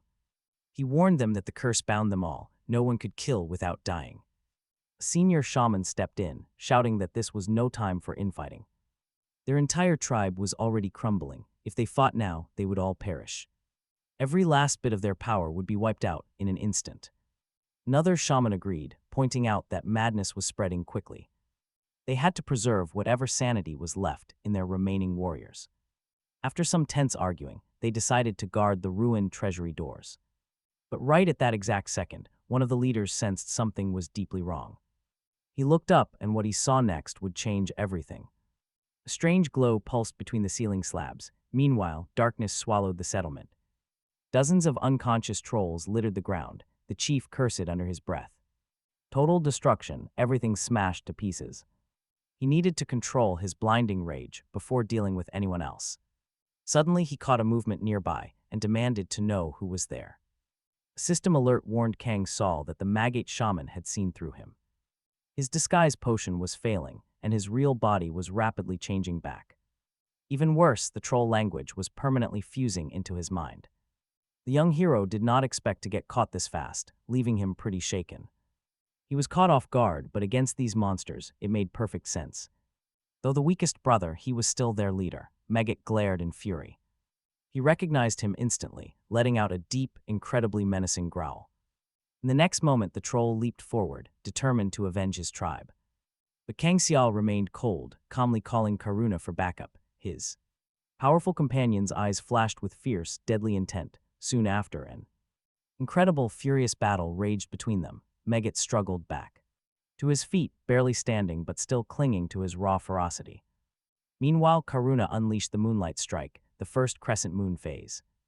With his final breath, the dying shaman hissed that his brothers would avenge him, but the system reported Maggot's dying grudge went straight to the snowman, cursing him with sluggishness and a 50% reduction in strength and agility for 1 week. Still, along with this, he received massive experience points for the kill. Kang Soul figured this curse would barely affect him anyway, since a summoner never relies on raw physical stats. With his main objective finally cleared, the young summoner walked over to a lit torch on the wall. He tossed it down, knowing those brothers would never get revenge. They simply would not have the time, because their entire camp was dissolving into absolute madness. The monsters, swallowed by a crazed spell, were completely lost to their bloodlust, unable to control their rage. The trolls tore each other apart, leaving only dead bodies behind. Soon, the high chieftains gathered at the Stonefang clan hall to investigate. One chief bellowed, calling out for Tyrant Jamad, his deep voice echoing through the cavern. They demanded the hidden leader show himself. The cavern remained deathly quiet for a few very tense, agonizing moments. Suddenly, the massive troll slowly turned around with a dark, predatory sneer, asking if his dear brothers had finally come. Meanwhile, Kang Soul returned to camp to casually cook dinner, leaving everyone completely baffled. The spectators watched this absolute madman focus entirely on his cooking. Some viewers even defended him, arguing the guy was just hungry. Besides, no one knew what his actual talent was. Maybe it was just a useless subclass without recipes. He chose moon seeds, rare items known for having a wide variety of uses. While viewers wondered where he found the recipe, Kang Soul knew exactly how to trigger different effects. These seeds had 2 main functions: boosting basic stats or granting temporary, powerful skills. In any other situation, he would have chosen permanent stats, but now, with the final battle looming, he needed a temporary skill. He brewed them directly into his dinner, creating a surprisingly rich, aromatic broth. His beginner's luck had triggered, though a bit bland without spices. A hot meal and safe shelter in this chaos was a absolute miracle. Once the hero finished eating, the seed's unique special effect activated. Kang Soul successfully unlocked the legendary moon phase skill for 1 day. Meanwhile, the shamans approached Jamad, coldly warning him to watch his mouth. He was their prime suspect, and they wanted answers. They demanded he answer honestly instead of dodging, but the shamans already suspected the worst. The shamans were completely sure someone had used the chaos to assassinate Magad. Tyrant Jamad stayed quiet, silently processing the fact that Magad was indeed dead. An outside enemy had clearly infiltrated their tribe to cause all this massive trouble. The entire tribe had likely lost their minds because of the ritual drinks. They drank tainted blood during the great festival, poisoned by some hidden culprit. Drugging the tribe to drive them mad was the intruder's true, wicked plan. The rat raided the treasury, stole the key, and took Maggot out of play. No way these local fools could ever dream up such a clever plot. Their simple minds just aren't capable of it, but this move screamed Tyrant Jamad. No wonder the tribal brothers immediately pointed their fingers at him. Now the leaders noticed the heavy stone fists on his hands and yelled thief. They warned him not to expect a quick, painless death for his betrayal. A traitor of his caliber had to pay, but Tyrant Jamad remained calm. He stepped forward, gloves gleaming, and boldly claimed he was the killer. The trolls roared in fury, shouting that his ego far outweighed his actual power. They sneered, asking if he was completely fearless of their dark tribal curses. Spiked clubs raised, the monsters prepared to strike him down. Jamad moved first, swift, decisive, and absolutely lethal in his timing. He channeled his strength, focusing on one fist. A devastating strike followed, unleashing a shockwave that shook the air. His heavy gauntlets erupted in bright fire, blasting shattered rock everywhere. The onlookers froze, unable to process his terrifying display of raw power. No one expected Tyrant Jamad to wield such an overwhelming force. A nearby troll took a direct hit and screamed out in pure panic. The rest scrambled away instantly, desperate to avoid the exact same brutal end. But the mud shaman Miam cursed Tyrant Jamad, making him grow weak. His physical stamina plummeted rapidly. Now Jamad finally understood their plan. They had been waiting for this chance to assassinate him all along. Ruling the tribe was their goal. Did they really crave power this badly? Such blind greed, even though their tribe was already in total ruin. His opponent spat that Tyrant Jamad relied way too much on those gloves. With a sudden lunge, the shaman delivered a massive, direct counterstrike. The blow sent Jamad stumbling. His furious opponent roared a warning. If their mountains had to drown in tribal blood, then let it happen. Relentless strikes rained down, but Jamad parried. Finding his footing, Jamad lunged forward and swept the enemy off balance. He brought down a brutal, crushing fist directly onto his fallen foe. Growling that blood belonged only to the weak, Jamad faced Shaman Graviatrog. Unleashing another curse, he completely distorted Tyrant Jamad's sense of balance. Jamad lost 70% of his strength. Still, the brutal duel ended.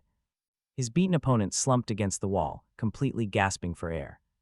Upon dying, the stone shaman Tiaran left one last curse on Tyrant Jamad. It gave him a severe heart condition, draining his stamina all week. Jamad realized he was the last leader standing, and his duty had just begun. He wanted to unite the remnants of his tribe to restore the lost balance, but then, footsteps, they make him wary, and the troll spins around. A silhouette appears. It is a young man standing right before his eyes. No hesitation, he swings his sword, making the air shudder. Clang of metal, he slices the air with his huge, razor-sharp blade. Magical light trails behind. Tyrant Jamad glares ahead in pure fury. He is shocked. This is someone he has met before. It is Kang Soul, and standing right beside him is Karuna, fully ready for battle. He is ready, the young summoner calmly tells the giant troll. He should be smart and not fight them. Together, they can achieve more. Besides, a few extra allies will not get in his way. The beast is stunned. He demands answers. Suddenly, Karuna lunges forward to strike. Pale moonlight bathes him, charging lunar energy into his body at incredible speed. Dark power, Tyrant Jamad bows his head in silent frustration. He knows those dead fools could never have planned a trap like this. Sparks fly, his heavy gauntlets crackle with terrifying power. Does this brat actually plan to steal his mountains? Kang Soul watches every move. He keeps his gaze locked on the threat. With a roar, the beast charges. He growls that if the boy wants this land, he will have to fight for it. They face off, each draws back an arm, preparing to strike. Hold on, because this brutal clash of raw power is about to get wild. Tyrant Jamad's gauntlets explode with blinding light as Karuna unleashes his sword. Kang Soul watches the deadly exchange, measuring the flow of their insane power. They seem almost evenly matched, but Jamad is already exhausted from his earlier fight. Their chance is now. Karuna must win at all costs. The beast sneers, claiming that conquering this summit is a death sentence. Karuna ignores the words, executing a lightning-fast lunge to block the incoming strike. He stares ahead. Kang Soul tries to assess the danger. The shockwaves intensify as the two monsters clash with even greater ferocity. He slides backward. Karuna carves deep grooves into the dirt. Bones crack, only 20% of his strength is left. Can he survive? The brutal exchange of blows never stops. Karuna's sword flashes with magical energy, while Jamad relies on heavy stone gloves. The tyrant is clearly weakened by the curse, but his stubborn pride refuses to break. Fueled by pure rage, he stands firm like an unyielding mountain of stone. He is absolutely certain that no insect can shatter his iron resolve. But then Karuna parries a massive swing and forcefully shoves the beast back. As a powerful shaman, he commands the very elements of this world. Every single speck of dust and rock answers to his terrifying command. Karuna stumbles back a few steps, his stamina completely draining away. Kang Soul realizes their chances of turning this disaster around are rapidly vanishing. Their only remaining option is to hold out and wait for a miracle. No time, Jamad spreads his arms to summon the end. Fists crash down, the solid earth shatters from the blow. Blinding magical sparks erupt from the impact as the ground begins to shatter. The ground beneath the monster's feet began to split and shatter in all directions. Deafening clang, Karuna sliced cleanly through the falling debris with his sword, dodging the massive boulders raining down from above. The young warrior's eyes remained locked and steady, refusing to take even a single step back. Even amid the chaos, Tyrant Jamad leaped high, spinning his blazing gauntlets, leaving trails of heat and heavy smoke as a roaring sound filled the sky, shattering the air and causing the ground beneath them to shake. In a flash, the monster slammed down with a crushing strike. Karuna's blade barely held against the impact. Watching this, Kang Soul froze. This chaotic fight was completely spiraling out of control, and their entire plan was falling apart. Right before them, the stone gloves granted the beast godlike strength. Yet the massive power came with a heavy recoil that should hurt. Kang Soul racked his brain. This monster should have hit its limit. Tyrant Jamad bellowed at the top of his lungs, ready to consume the entire world. With mounting dread, Kang Soul realized those cursed stone gloves had done. The impossible, they actually made the colossal beast even stronger. Raising a massive, heavy fist, the monster swore to flatten them with a single strike. His furious roar promised to rip these insolent invaders to shreds.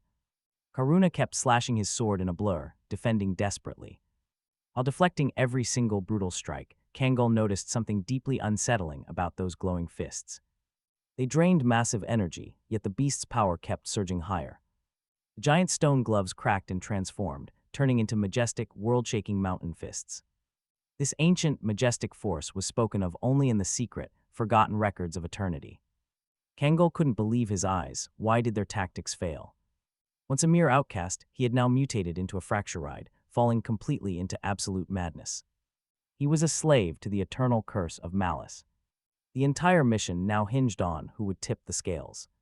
Tyrant Jamad was an unpredictable wildcard, forcing Kang Soul to react quickly. He screamed desperately for his comrade to watch out, but the warning was too late. Devastating, lightning-fast blow sent Karuna flying backward, crashing violently straight through the stone cavern. Kang Soul rushed forward desperately, catching his unconscious ally right before he smashed into the rocks. Instantly, a massive explosion from Tyrant Jamad shook the room. Kang Soul hit the dirt hard, his lungs screaming as his body locked up. A second devastating blast sent him crashing face down, sliding across the freezing, jagged stone floor. Squinting, he saw the beast standing over him, lost in bloodthirsty madness. Barely clinging to consciousness, Kang Soul knew they had to get out. Continuing this battle was pure suicide, and suddenly, his mind drifted back to distant childhood memories. Back then, he watched heroes fight, dreaming of being the ultimate victor. Those old, forgotten memories suddenly washed over him in the dark. It was a far simpler era, long before the legendary name of the Snowman even existed. Back when he led a desperate squad that walked right into a death trap. A masked leader had coldly declared that sacrifice was their only option. But the legendary Snowman stubbornly refused to abandon even a single soul to the dark. Standing between running away and fighting to the death, he chose to stand tall. The squad was shocked. After all, soldiers could always be replaced. He was not talking about soulless puppets, he meant the living. Those who walked beside him and trusted him until the very end. The other players could not understand risking everything for useless figures. But Karuna always met danger head-on, and now another choice loomed. After a moment of tense silence, the young warrior made his decision. His third move would be a sword strike to Giant Zora's ankle. Onlookers doubted him, knowing the chances of success were basically zero. Nearby, Snowman prepared for his own turn, ready to take the risk. The dice were already cast, spinning wildly through the cold air. Kang Soul watched them roll, holding his breath, praying for a miracle. He dragged himself up, standing behind Karuna, who fought on pure willpower. The monstrous enemy roared, desperate to crush them both right here. Swearing to leave no survivors, the giant monster prepared to trigger a landslide. That was when Kang Soul realized just how long he had been out. Suddenly, Karuna's moonlight sword shifted, entering its critical third phase. The power of a full moon surged. The time for the final blow was now. Tyrant Jamad spat curses, screaming that he would grind them to dust. The furious shaman swore to erase them, leaving not even a shadow behind. But Kang Soul stepped forward anyway, gripping his magic staff tightly. He unleashed its energy, preparing for the ultimate clash of this raid. The system chimed, confirming the full moon phase had maximized his stats. Just then the landslide spell hit, sending violent tremors through the cavern. Karuna hoisted his blade high, a blinding flame reflecting off stone walls. The stage was set. This was the final act of the Moon Night. Karuna lifted his head, ready to meet whatever fate awaited him. The massive enemy charged, shattering boulders with every heavy step. Karuna channeled every bit of focus to meet that charge head-on. He darted forward, a silver blur closing the gap instantly. Glowing magical circles erupted around him, bathing the dark cave in light. Tyrant Jamad glared through the blinding glare, his eyes burning with rage. Under the full moon, the young warrior's stats suddenly surged by half. But his allies paid a price, their stats dropping by 20%. Quietly, Karuna warned his opponent that the moon was fully risen now. He told the tyrant to stay humble, leaving the monster utterly baffled. From behind, Kang Soul yelled to keep fighting, refusing to let him lose. The battle was far from over. Karuna spoke in a low voice. He was here to fulfill his fate, sounding like the moon itself. The system flashed. The required points for the final skill were met. The glowing lunar crescent widened, focusing into one devastating strike of light. This was the ultimate release of his moonlight power. Tyrant Jamad absorbed the massive magical impact, struggling to stay upright. But a split second later, a monstrous explosion ripped through the room. The violent shockwave sent Kang Soul stumbling backward onto the stone floor. As the thick dust slowly cleared, the tyrant finally lay broken. Exhausted and defeated, he could barely drag himself off the blood-stained floor. They still smoldered, but their devastating power was gone. The defeated monster stared in disbelief, shocked that this young man was the lord of shadows, the entity that started it all. Silently, the young hero looked down at his shattered opponent and stepped closer. Weakly, Tyrant Jamad asked to be taken away from this battlefield, ready to obey and serve such a peerless warrior. The mighty troll refused to let his journey end here, knowing some things had to be done no matter what. Just then, Karuna leaped forward with absolute resolve and swung his glowing magic sword. The wounded shaman collapsed, leaving his deep resentment toward the snowman behind as life left him. Suddenly, a system notification warned that the snowman would suffer from a skin disease, all stats down 30% for a week. But because all 5 Stonefang brothers were slain, the hero was freed from the curse. Jamad was down. The long-awaited battle rewards finally registered. The legendary Stonefang treasure upgraded into a sacred relic, bringing the adventure to a close. Once the boy claimed his prize or the timer expired, the young hero looked at his achievements as the viewing audience went wild, praising his insane strength and undeniable style. Even Karuna unlocked a powerful new skill, along with several useful abilities. Notified by the system, Kang Soul noted that standard monsters usually despise becoming shadows. It tears them from the peaceful rest of death, forcing them to serve the very person who slaughtered them.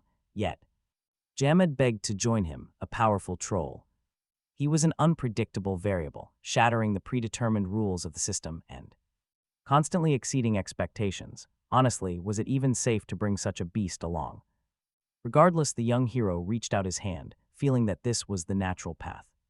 He commanded the weakened Tyrant Jamad to rise and serve him, knowing this hard-fought victory would feel hollow if the troll were left behind.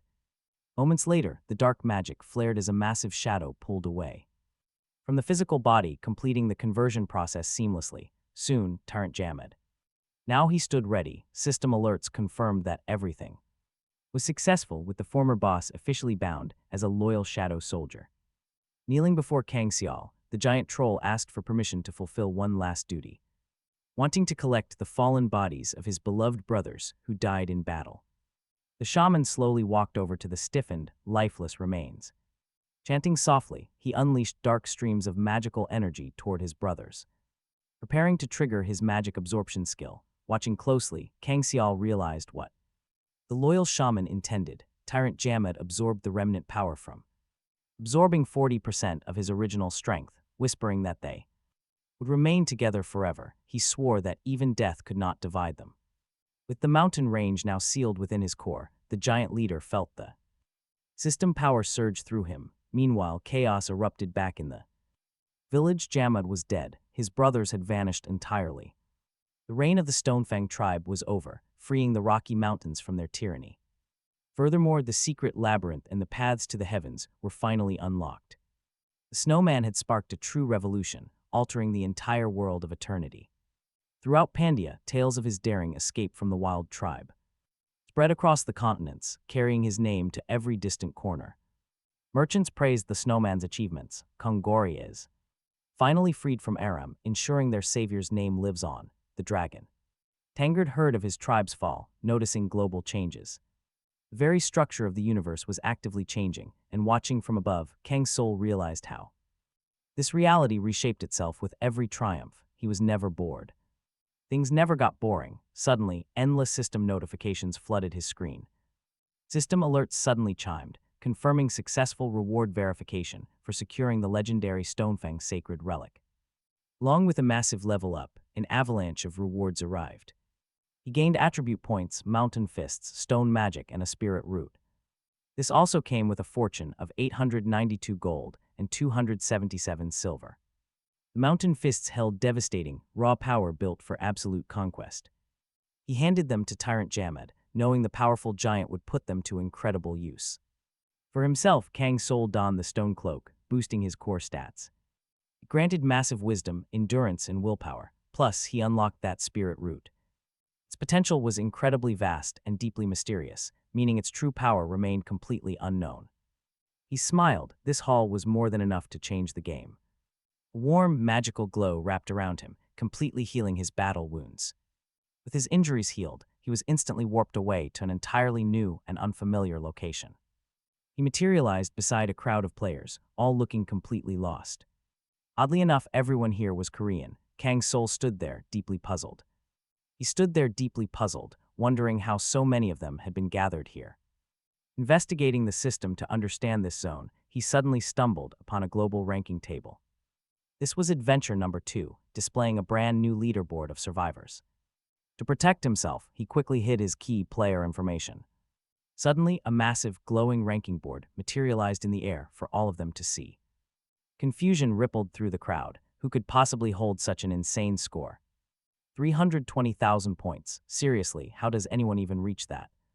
Whoever owned that score clearly knew exactly what they were doing in this brutal game. Jealous whispers began, with people claiming the anonymous top rank was hiding something. Kang Soul shook his head, shifting his focus directly to the noisy crowd around him. He listened closely, hearing only native Korean speech echoing across the entire safe zone plaza. Today, the worlds will unite, declared the masked god of lightning. This grand merger was clearly stretching far beyond simple national borders. This meant survivors from all over the world were currently being dragged into this reality. A green system alert flashed, officially notifying him of entering a safe zone. The system instantly provided more detailed information about current events in the city of Kongori. Specifically, there were major problems regarding the restive Stonefang prisoners locked inside. Once they resolved this mess, the players would finally get a break. They would have to rest and train desperately before facing any new high-level dangers. Distracted by a quiet voice, Kang Soul glanced at a girl nearby. She stared in absolute disbelief at the armored guards standing watch at the grand gateway. One guard narrowed his eyes, tracking Kang Soul as he walked forward.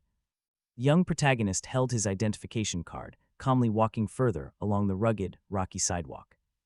Recognizing the high clearance pass, the guard silently stepped aside, letting him enter. Seeing someone cross, the restless crowd immediately surged forward in a panic. His ID card was crucial for entering, but there was still a major problem. The massive crowd was endless, since Kang Soul's group already made it through. The others would just have to wait their turn outside. That meant there were probably very few open rooms left in the entire commune. Stepping into the cramped lobby, Kang Soul noticed a bearded man sitting by the desk. The bearded receptionist asked who he was, and Kang Soul said he wanted to rent a room. He flashed his adventurer ID card. The receptionist shrugged, saying only the expensive suites remained. All the budget options were already booked, so he asked how long Kang Soul needed to stay. Kang Soul replied that he wanted to rent an apartment for a full month. The bearded man noted that many travelers had requested the exact same thing. He explained that a room like that would cost a hefty 10 gold coins. He also offered hot food and a bath for just 2 extra coins, which was a steal. Taking the deal, the young adventurer finally unlocked the door to his new room. It was small but cozy. He exhaled, knowing he could finally rest. After such a brutal day, he told Karuna to keep watch while he slept. Settling down on the mattress, Kang Soul closed his eyes and let the exhaustion wash over him. He had been awake for nearly 24 hours straight, pushed to his absolute limit. Thankfully, this absolute nightmare of a day was finally coming to an end. Kang Soul gently touched his neck, still feeling the ghost of those humiliating collars. Even so, he shut his eyes tightly and forced himself to focus on sleeping.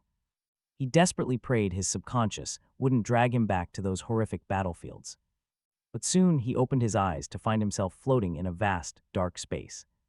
He was lucid dreaming again, and Kang Soul warily scanned his bizarre surroundings. The endless void was pitch black, making it impossible to tell where he was. He silently hoped this place wasn't the creepy heavens he had witnessed earlier. His dark madness drew some attention, prompting Janet, the madness merchant, to appear. No joke, absolutely nothing like this had ever happened in his dreams before. A mystical wind began swirling violently around him, forcing the tired hero on high alert. Through the darkness, a slender figure approached with silent, nearly soundless footsteps. It was a mysterious masked girl who instantly pointed out how pleasant his aura smelled. The strange young lady bragged that she had found him first, beating some other idiot. Exhausted, Kang Soul demanded to know who stood before him, keeping his voice firm. He simply couldn't gauge the power of the bizarre stranger standing in his way. She noted his lack of surprise and remembered that his kind was called human. But the lady quickly stopped herself, realizing she shouldn't scare off her potential customers. Otherwise, she would be known as a pretty terrible merchant. Bowing gracefully, she greeted him warmly and introduced herself as the world-merging intermediary. She formally introduced herself as Janet, a merchant working across the merged worlds. The confused hero couldn't understand a single word, which only amused the strange merchant. Janet sighed, saying it was always difficult dealing with people who had been sold. This shocking revelation raised a million more questions in the young man's mind. She told him to listen closely, explaining that their ruler sold off every inhabitant. High-ranking beings from other dimensions were likely watching this whole disaster unfold. They were probably laughing hysterically at the pathetic fates of these mortal souls. Essentially, they had all been sold as slaves to fight in a brutal, pay-per-view arena.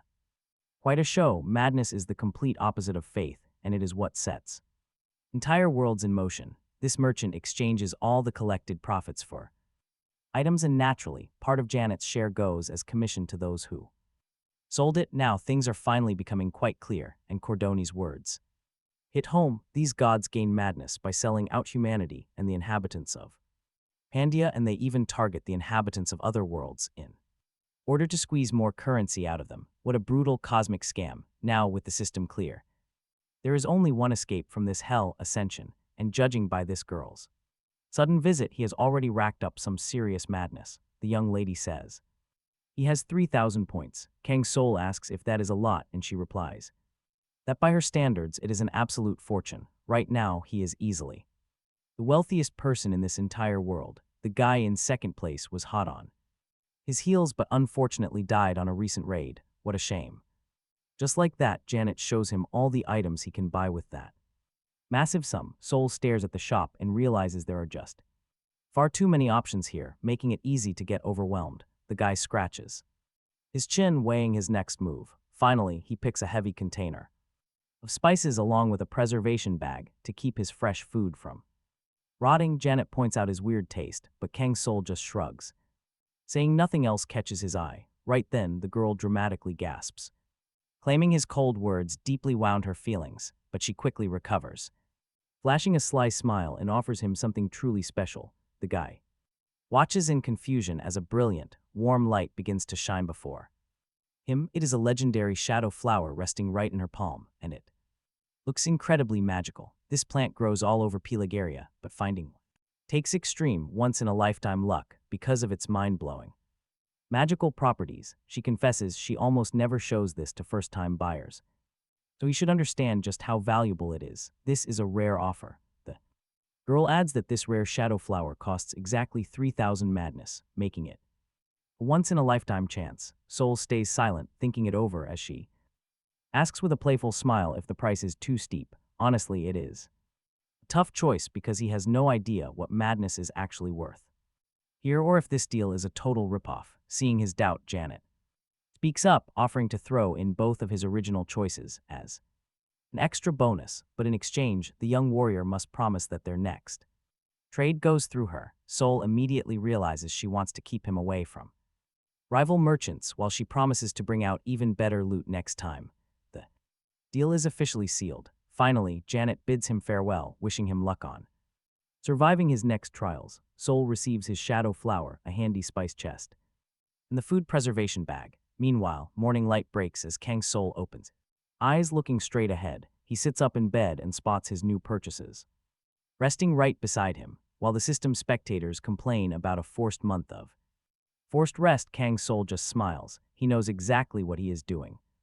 This survival game is turning out to be way more interesting than expected.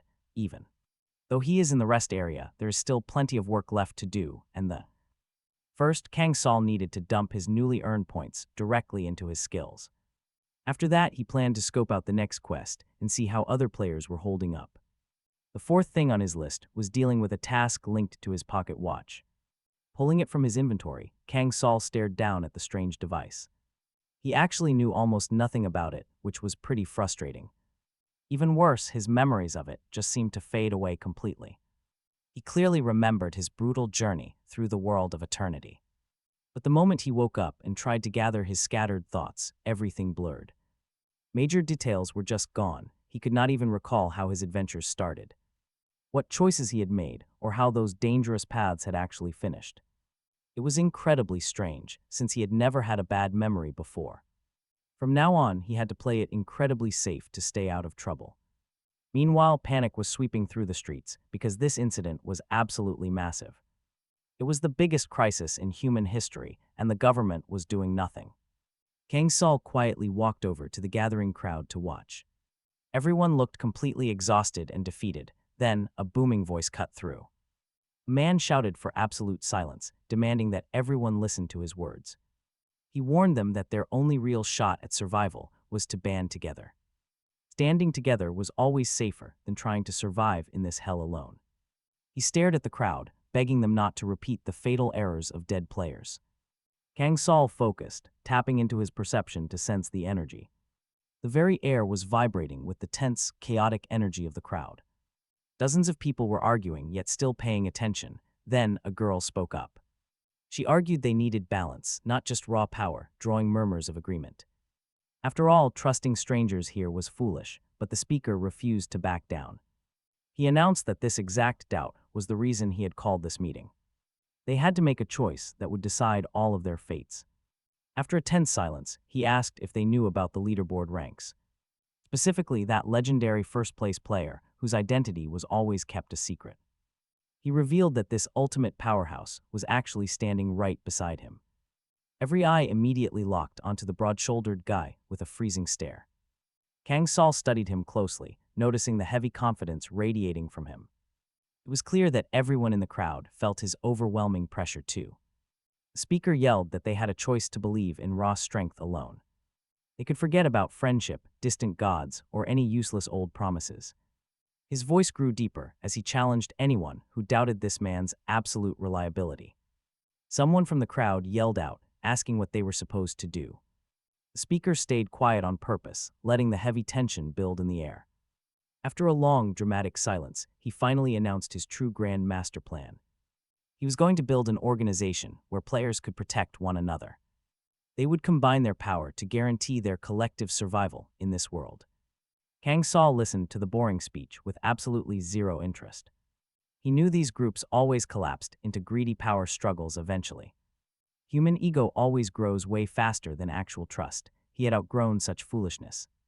He trusted absolutely no one and felt zero pity for the crowd. Indifference and distrust, to him, they were as natural as breathing.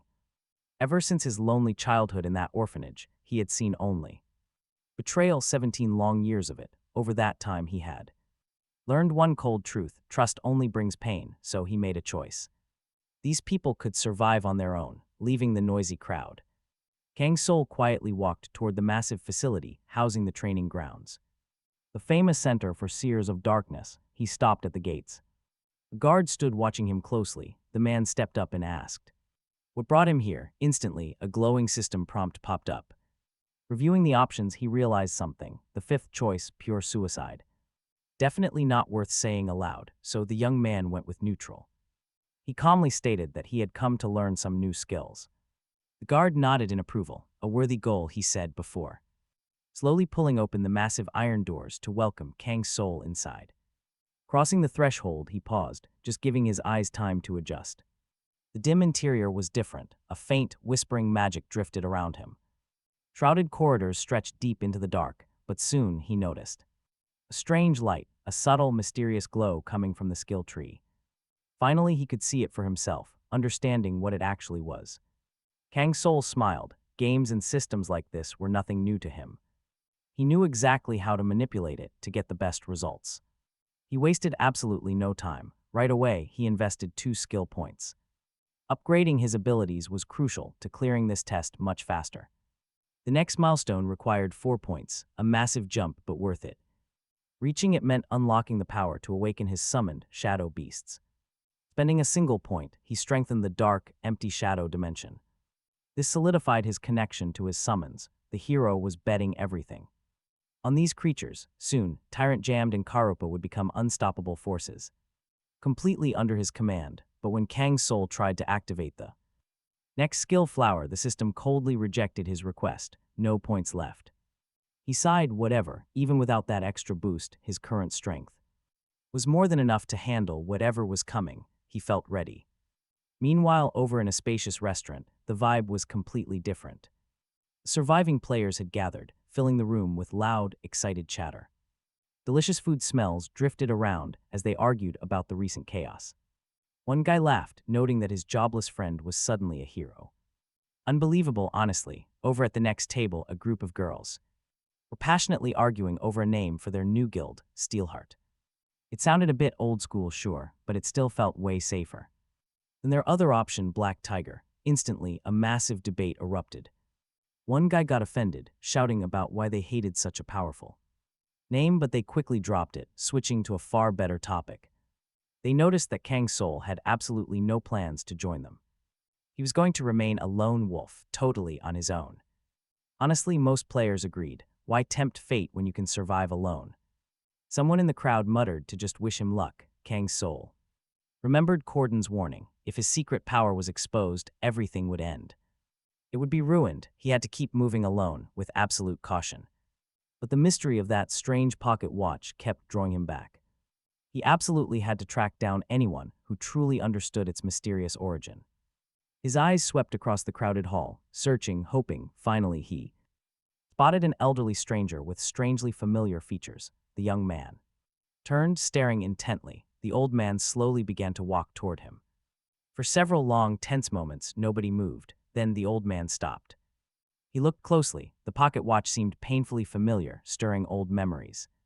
He paused, then asked if he could take a closer look. Kang Soul cautiously asked the stranger if he knew its origin. The old man smiled. He knew plenty because he made it. They quietly slipped away, heading toward a small, ancient cabin standing not far off. It looked incredibly old, yet perfectly maintained. The old man pulled out keys. After a brief moment of hesitation, he selected a key and turned it. A soft click echoed in the quiet air. This place, he explained, was once his very own workshop, a perfect, private spot to talk without any prying ears. When they stepped inside, the old man stood still, scanning the dusty room with nostalgia. He softly noted with deep sadness that almost nothing had changed. Kang Soul looked around. Realizing he was standing inside the creator's workshop, the young man was amazed. The mysterious pocket watch was born right here. Meanwhile, the craftsman introduced himself. His name was Bill Marcus, and get this, the name felt incredibly familiar to him. It sounded so incredibly familiar, as if he had heard it long ago. A sudden, painful throbbing hit his temples as he tried to recall it. Only blurry memories surfaced. He had definitely met this old man before. They must have crossed paths during one of his past wild adventures. But the details remained completely blank, so he simply gave his own name. The moment the old craftsman heard the legendary nickname, Snowman, he gasped. He asked him to repeat it, utterly unable to believe his own ears. Bill Marcus slowly turned away, staring silently at the wall with deep confusion. The wall was covered with countless clocks of all different shapes and sizes. Every single one of them was his own unique creation, Bill murmured quietly.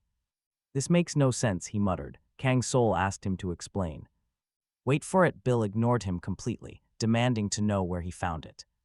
Kang Soul explained he had traveled deep into the quiet, dangerous mountain ranges. While searching for rare herbs, he had stumbled upon it at the peak. It was not a lie, he just omitted the more unbelievable parts. He chose to share only a small, safe part of the story. Bill Marcus frowned. Everything was finally starting to make complete sense. That pocket watch was left in a place it never should have been. After a brief pause, he picked up the device with trembling hands. This is undoubtedly my work, he said. My signature is engraved here. Then he began a tale that started 20 long years ago. He had gifted the watch to a very specific person back then. His granddaughter had been captured by terrifying trolls of the Rocky Mountains and held captive. Bill explained that he went through countless trials just to find out her ultimate fate. Hearing this, Kang Soul immediately asked what happened next, his voice filled with intense curiosity. The old man sighed, saying that absolutely no one helped him back then. The entire region was ruled by greedy mercenaries, free knights, and uncaring adventurers. They all gave the same cold answer. It was a hopeless cause with zero chance of success. But then, out of nowhere, a brave warrior stepped up and agreed to help. When Kang Soul asked who this brave savior actually was, Bill pointed right at the watch. The old man explained that the legendary hero's name was carved right onto this very watch. Kang Soul saw nothing, but Bill Marcus calmly explained the name was hidden inside. He added with a smile that luck always seems to favor the truly brave. They are the only ones capable of winning in this harsh world, no matter the odds. And when Kang Soul reads the name, pure shock because the hero was him. It was his old game character, Snowman. Bill Marcus looked just as stunned. He couldn't believe that after 20 long years of waiting, his precious watch had finally returned. And the precious relic came back through a young man with the exact same name and age. Suddenly, Kang Soul collapsed right to his knees as his legs completely gave out on him. Bill watched him in confusion, but the young man suddenly remembered every detail. The tragedy of Bill Marcus, his granddaughter, and the hero known as Snowman. He was indeed the legendary Snowman who saved that helpless little girl 20 years ago. That cold ice mage was the legendary player who completely changed the course of eternity. Later on, Kang Soul heads over to the library to dig up some answers. The librarian quietly warns him that there is only 1 hour left before the building closes. But he is too excited to care about the time limit right now. If his figure died 20 years ago, then he was actually summoned 20 years too late. 10 years of absolute chaos and legends of heroes who rewrote history. This was the exact history of legends and chaos that Kang Soul desperately needed to study. He carefully opens the heavy pages, desperate to find out what really happened. He scans through 20 years of forgotten history until a very specific title catches his eye. The text mentions the Archduke of Ice, making his heart skip a beat. The young hero stares down at the ancient pages in absolute disbelief at what he sees. Everything written here is directly connected to a character he created in the game. Those 30 figures he designed actually lived through an entire era in this fantasy world. For 20 long years without him, they became the ultimate legend of this fantasy world. They shaped the foundation of Pandia. Talk about an absolute mind-blowing twist. A bit later, Kang Soul and the old man walked together into a quiet, overgrown cemetery. Bill Marcus softly mentions that this is where his beloved granddaughter was laid to rest. Even though her body was never recovered, he still needed a physical place to remember her. They stand before her monument, carved with a message to the most beautiful girl. The old man gently adds that this quiet spot is a sacred symbol of her memory. It doesn't matter if she isn't physically here, because memories never truly die. As long as we hold on to their memory, those we lost will never truly be forgotten. Right next to her grave lies the resting place of the legendary adventurer, Snowman.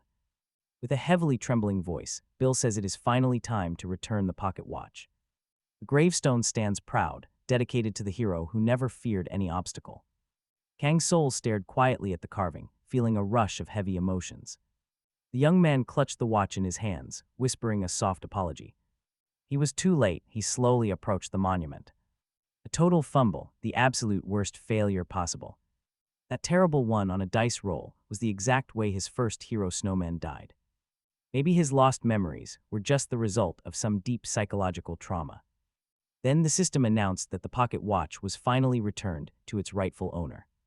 Immediately after, Kang Soul felt a massive headache, as if his skull was tearing apart. His head was about to explode, as forgotten memories violently flooded back. They never vanished, and he stood there in total, absolute shock. The memories of those 30 figures crumbled around him as a new system screen appeared. It gave him a brand new quest called The Fate of Things to Return, explaining he must recover every single lost destiny, just as old Bill Marcus slowly approached him. And asked how he was doing, the young man replied that he was fine. But the old man admitted he nearly thought he would be digging another grave. He admitted he did not fully understand what was going on with him. But he kindly offered for him to drop by any time he found himself struggling in a really tight spot. He admitted he might not be able to solve every big problem, but he was always down to fix watches, so it was time to leave. With everything finished here, they needed to get moving. Kang Soul thought back to how the transfer had happened right here in the world of eternity. This was the process of inheriting powers or items. Now, Kang Soul. Now he could read the true will of his figures, but there was a catch. That power went to Tyrant Jamed, along with a trait of pure greed. Kang Soul designed this snowman himself, pouring a crazy amount of power into it. He realized just how much insane, absolute power he had actually poured into it back then. A skill that boosted his character growth beyond belief. Even the gods admired it, though he never knew his own worth. Many expected this creation to turn into an absolute, unstoppable monster. But that never happened. The snowman died, causing his first fumble. That initial figure was incredibly special, holding limitless potential within it. And honestly, who knew this exact creation would guide him to his destiny? Traces of his other creations lie scattered all across Pandia, and by tracking them down, he will reclaim their power and piece his past together. This new path forward became a true guiding light for the hero. It was time to grow stronger and finally punish those who betrayed him. A month flew by. A crowd of worried adventurers gathered at the association. One worried guy spoke up, asking if the government was even going to rescue them. Another quickly shot back, telling him to stop talking like that. Help is definitely on the way. We just need to survive a bit longer. Meanwhile, the rest were completely lost, desperate for any solid news from the guild. Even if the guild was shady, it was still their only hope. In reality, everyone was only looking out for themselves right now. But sticking together was safer than dying out there alone. Kang Soul overheard that the group had finally made their decision, focusing solely on raw survival and meeting their most basic needs. Meanwhile, there was a massive flood of messages from the viewers, which made total sense with their final rest day. Drawing near of all the quests, only one catches Kang Soul's eye, and he is determined to clear it. Tucked away in a dark corner sits a shady guy who immediately draws our hero's attention, the stranger's gloomy vibe stands out from other players. He clearly has something to do with this next adventure. Kang Soul steps closer and the stranger asks what he wants. Right then, the system pops up with multiple dialogue choices for him to choose from. Kang Soul selects the fourth option, guessing that this man is definitely no ordinary NPC, and simply asks him what he is doing here. The stranger strokes his chin, gestures for him to take a seat, and explains that he is recruiting for a tough contract. A massive merchant caravan is preparing to set off and the precious cargo needs to be delivered safely to the city of Noview, which means they're going to need some highly reliable bodyguards. Our hero triggers his perception, shady lies immediately exposed to his eyes. He can tell he is lying and asks why he would trust a complete stranger. With such a massive job, the merchant shrugs, saying it was just casual talk and if the kid is not planning on helping, he is not going to waste time begging. The system offers fresh options. It is decision time. For this setup, Kang Soul selects the option where he agrees to help and confirms his readiness to take the job. His new acquaintance nods with satisfaction, introducing himself as Arden. In response, he hears that his companion goes by Snowman. Thus begins their new adventure, the safe delivery of goods to Noview. This is just the first part of a locked, multi-stage quest line. At that exact moment, a player wearing a bright red sweater and a soft down jacket watches the whole thing from a corner. He nudges his companion on the shoulder, prompting his friend to ask with irritation what is wrong. The guy in red points out that there is a weirdo in a robe standing out in the crowd, clearly trying to hide his high-level gear. He says this robed guy is talking to the merchant using stealthy espionage techniques, meaning they must be onto something incredibly interesting. His companion is extremely wary, doubting if they can handle it, but the guy in red do not need to hide, so this arrogant guy must just be a total fraud. He tells his partner to run back to the guild house and gather some backup. Well, he stays behind to get the details out of the shady merchant himself. By the next morning, Kungori Square is packed and buzzing with life. People are shouting and grouping up, though very few seem actually excited to head out into danger. Kang Soul walks through the crowd, realizing that a whole month of peaceful rest has made everyone incredibly sluggish, and the true fire of adventure is practically dead. But ready or not, his next contract is kicking off, marking his third consecutive quest. Shouts and arguments break out among the mercenaries, with some claiming it is a suicide mission, while others tell them to keep their heads up and trust the plan. The southern region of Pandia is famous for its dense natural resources, especially the massive quiet forest, which is exactly where this caravan escort job is heading. The only issue is that these woods are notoriously crawling with trouble. Bandits and scavengers lurked along the ruins. Any encounter with them could end in absolute disaster. Kang Soul carefully studied the instructions and realized something familiar. He had actually played through this exact adventure before. The memories came flooding back. He recalled his snowman character going through this exact same journey. This happened right before the quest of the five brothers, but on his second character, he was completely unable to finish it. Meanwhile, the porters kept working. They assembled the wooden carts, loading up supplies and checking every tie-down. Arden greeted Kang Soul with a bright grin, glad he made it in time. He introduced the other travelers who would be joining their party. It was best to get acquainted, he suggested. One guy introduced himself as Pakin. Beside him stood Chicho, his hooded companion. Kang Soul recognized them instantly. They were the exact same guys who had been glaring at him back at the guild. Still, the young warrior decided not to dwell on his past right now. This quest might actually hold the key to uncovering his second identity.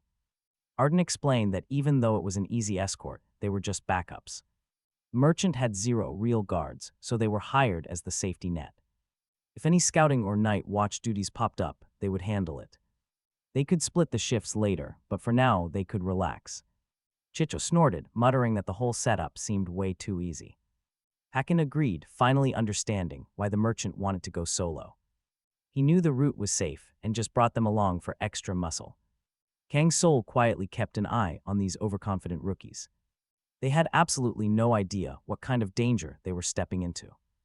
He knew these basic escort missions were always a trap waiting to spring. What starts as a simple walk in the park usually ends in a bloody fight. The difficulty tier could spike in a second, and he knew it. This trial would be brutal, but backing out was not an option. He had to finish this to find clues about his other character. Soon the wooden wagons began rolling slowly down the dry, dusty road. Dead silence fell over the group. Not a single person said a word. Only the loud, annoying creaking of the wagon wheels broke the quiet. Kang Soul watched his companions, trying to read their shifty expressions. Something was off. Their tense faces practically screamed trouble. He knew one thing for certain: these guys were here for him. They probably wanted to jump him and steal his high-level gear.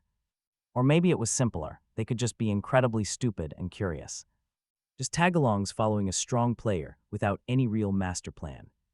Meanwhile, Packen smirked, highly satisfied with how things were playing out. To him, this whole escort mission looked like absolute child's play. Their employer was a coward who handed them the easiest paycheck ever. After nearly dying off a cliff on their last run, this felt lucky. Packen turned his attention to Kang Soul and threw out a lazy question. He wanted to know his class. The young hero calmly looked back. Summoner, Kang Soul replied, meeting their judging stares with cool indifference. The guys immediately burst out laughing. Only a lazy slacker picks that class. Chose such a boring and useless profession. Park sang, trying to save. Face told his friends to shut up, but Cho just smiled. He said that since there was a chance, they should strive for greatness because true strength is determined by gear. Park Sang apologized half-heartedly for his friend, adding that at least he could be relied on in battle, despite his lousy personality. Kang Soul held back his growing irritation. Their bragging felt like total nonsense, and the spectators joked that the summoner needed some serious training. When someone asked if he belonged to a guild, Kang Soul replied that he did not, silently noting how easily people judge by outward appearances, without knowing who they are dealing with. Hearing this, his friend smiled, remarking that sometimes it is worth trusting others, because lone wolves do not last long. Baek Sang chimed in, advising the young man to join a guild anyway, noting that they themselves were proud members of Predator. He added that if Snowman was interested in growing, he should look them up after returning, as they are always happy to welcome new recruits. Kang Soul thought to himself that he would rather burn his cloak than join a guild of such slippery types. Talk about a bad crowd.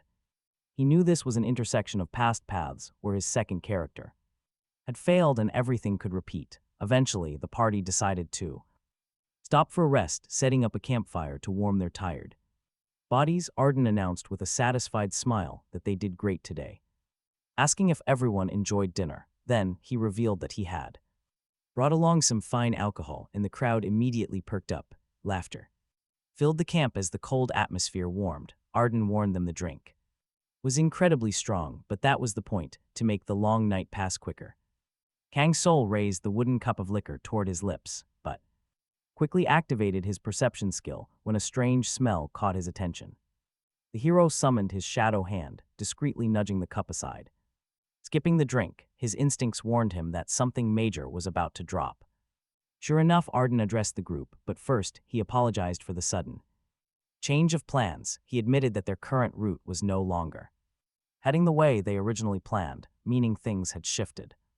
Park Sang asked in surprise if they had to make a detour before reaching Navira. The leader shook his head, replying that while the route was fixed, he had a much more profitable alternative to offer them.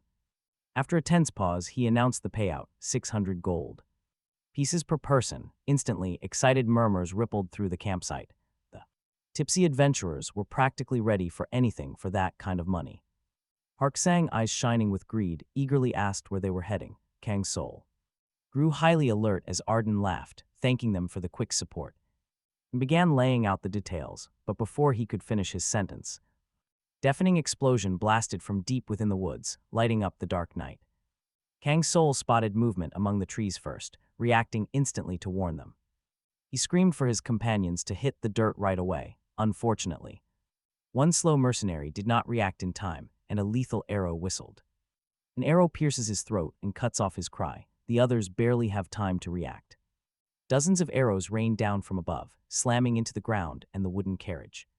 Kang Soul acts on instinct, darting behind the cart. He braces himself as the nearby tree violently shakes from a stray impact. Songho suddenly collapses to the cold earth, having taken a direct, heavy hit. His comrade yells his name as Shishal and Packing dive toward the carriage. They catch their breath behind the wood, desperately trying to find a way out. Trembling with rage, Packing turns to Arden and demands immediate answers. He wants to know who is attacking them and why they were caught off guard. Arden is pale with agony, clutching a heavily bleeding wound on his leg. His breath is ragged as Packing draws a knife, showing no mercy. He steps closer to the injured merchant, threatening him to speak the truth. Arden coughs hoarsely, struggling to speak through the agonizing pain. He points a shaking hand toward a nearby canyon where they can hide.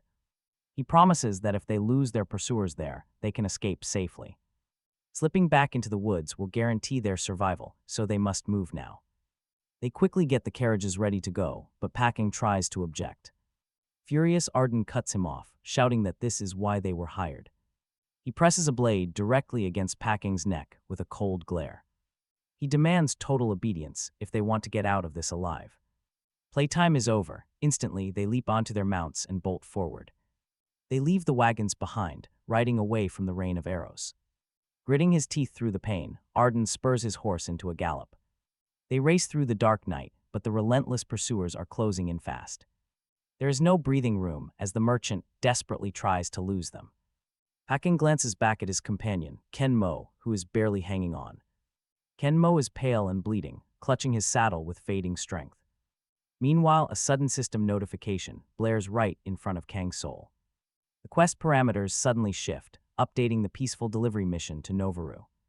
It has officially transformed into a high-stakes wagon chase of life and death. Wheels screech against the dirt road as the wind whips their cloaks. The frantic retreat descends into a chaotic whirlwind of pure desperation. Ken Mo lets out one final, exhausted cry of absolute agony. His body goes limp and he slips silently from his saddle. Seriously, how did a simple escort job turn into a complete bloodbath?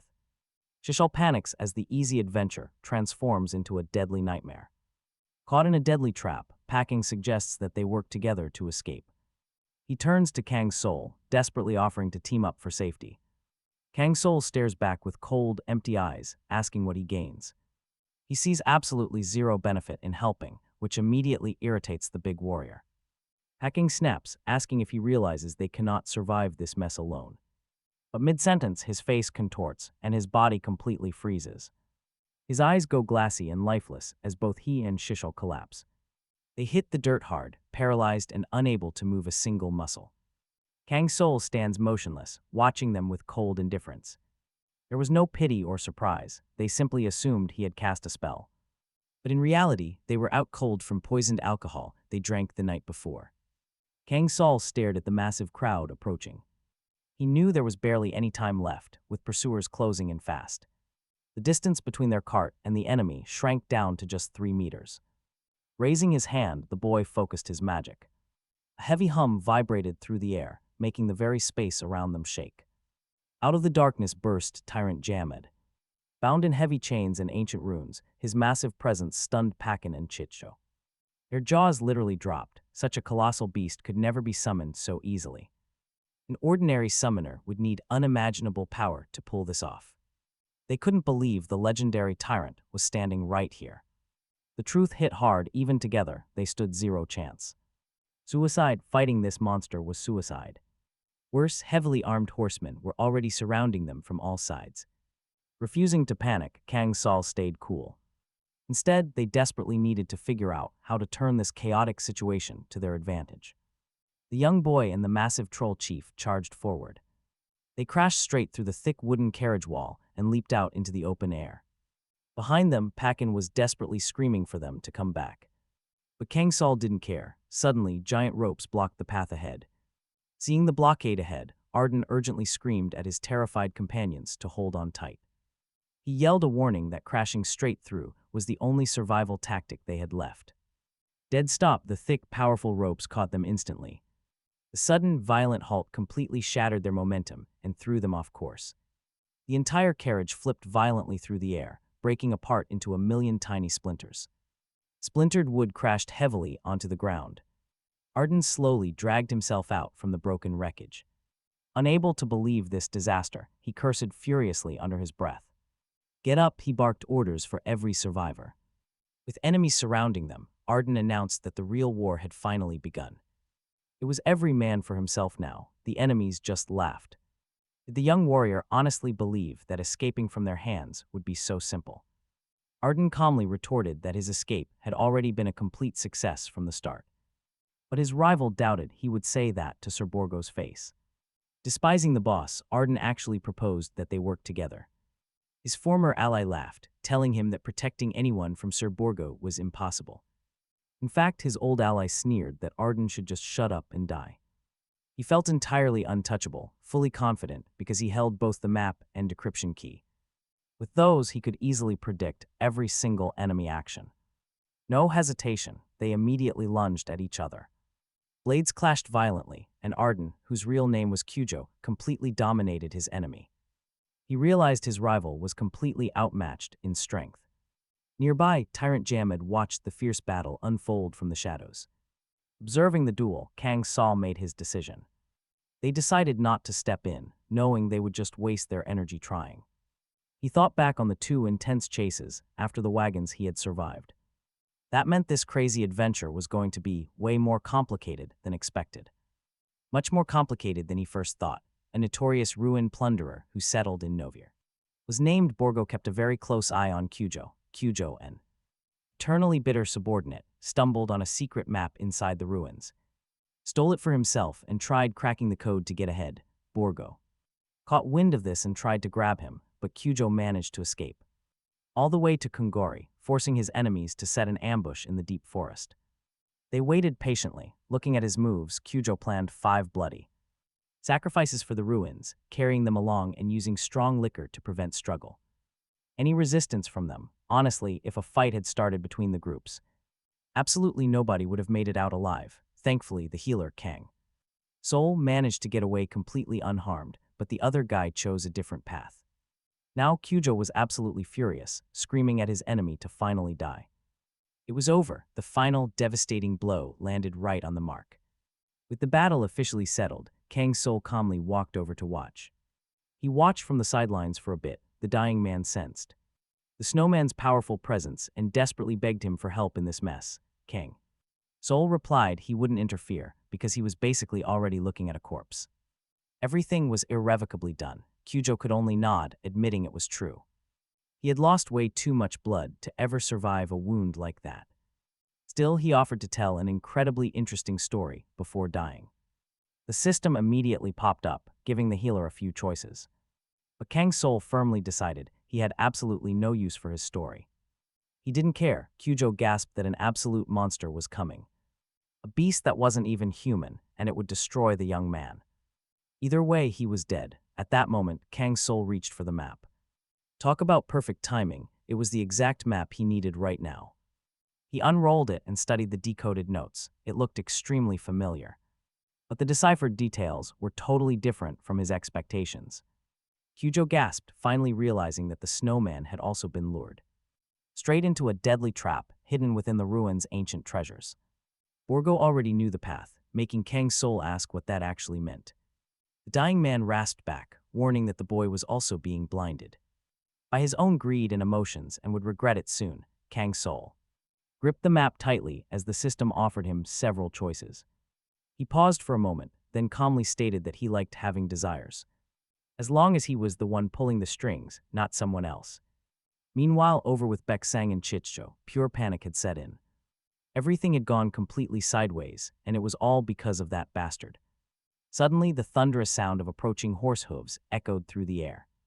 Getting louder by the second, Chicho panicked and tried to run, but his friend told him to freeze since they wouldn't get far anyway. They turned to see who it was, only to spot a terrifying, powerful armored rider. One rider calls out that everyone here is already dead and gone. Absolutely no one is left standing. Then Borgo arrives to inspect the wreckage. His eyes scan the scene. Immediately, his men fan out across the clearing. They search every single corner, checking the survivors. Finally, one of them calls out to Borgo. They found Kyujo. Kyujo lies dead on the dirt, his body covered in brutal wounds. Borgo walks over slowly, studying the corpse before dragging it up. He starts ripping through the pockets, searching for anything of value. But he finds absolutely nothing. The warlord stands there, locked in deep thought. The silence stretches on. Then, out of nowhere, Borgo bursts into a maniacal laugh. His men exchange uneasy looks. He tosses the lifeless corpse to the dirt. He yells out that the body is completely clean. There is nothing here. The map and the cipher are gone. Someone beat them to it. Borgo grows furious, trying to piece together how this could have happened. But he vows they will find the truth, and trust me, it starts right now. They need to make the prisoners talk. Pakin and the survivors tremble. They beg for their lives, promising to scream out every little detail. Borgo towers over Pakin, demanding to know exactly where that map is hidden. The terrified boy is completely clueless, having no idea about any map. He cannot answer. Nearby, Chichel watches in a daze of pure terror. The massive axes in the guard's hands make the air feel heavy with dread. The executioner steps up to the next trembling captive. He barks out the question again, crying. Chichel finally breaks down. He confesses that the snowman must have taken it since his body is missing. That guy is definitely alive. Just then, a guard runs over to Borgo. He reports that someone from the camp managed to slip away. 2 hunters are already on the trail of the runaway snowman. Borgo steps closer to Chichel, demanding more details. Shaking, Chichel reveals the runner is a summoner, hoping his honesty saves him. It does not. With one swift slash, Borgo takes his head clean off. The leader orders a full pursuit, leaps onto his horse, and charges. He is furious that anyone would dare steal what belongs to him. He will make that thief suffer. Meanwhile, Kang Soul arrives at the cave entrance. Standing before a massive stone gate, he prepares for whatever lies ahead. He dismounts, choosing to move forward on foot to keep things quiet. Looking around, Kang Soul is absolutely sure he has found the spot. Retracing his mental map, he is certain the treasure must be right here. Sweeping away the fallen leaves, he spots a barely visible bronze statue. Recalling the secret code, he carefully prepares to make his move. He twists the statue clockwise. Right away, a blinding light erupts.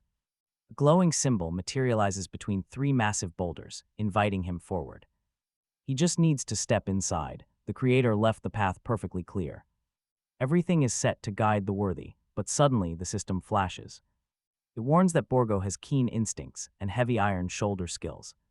Danger was closing in. Kang Soul froze, ready for absolute destruction.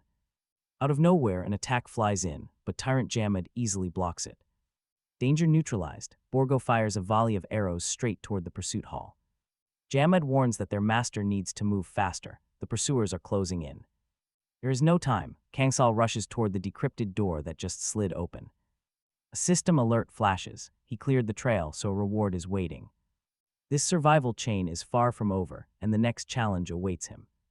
Kang Soul will claim his prize once all these active trials are finally cleared. Immediately, the 4th adventure begins, a deadly trial called Restraint. The goal is brutal: outsmart the hunters in the Hall of Rain or destroy them. The chat is losing it. This stage is insanely difficult. But for our crazy snowman, impossible is just another Tuesday. Terrible threats lurk inside this damp hall, and the viewers already know the horror. Kang Soul carefully reads the ancient prompt. It demands 5 bloody sacrifices to open the gate. 5 whole lives, no way. In a sudden move, the young man reacts. Suddenly, he rips the paper containing all the crucial instructions into tiny shreds. The chat goes completely wild. Why would he do something so reckless? Has he finally lost his mind? Then, Kang Soul pulls out a sharp knife. He figured it out. The door just needs 5 drops of actual blood. Just 5 tiny drops. Kang Soul grins, incredibly pleased with his own genius logic. His quick wits save him again when the pressure is at its peak. With a heavy creak, the stone door opens. He slips into the dark corridor. His glowing staff lights the path. Meanwhile, the hunters are closing the gap. They push forward blindly, utterly convinced that their prey cannot escape them now.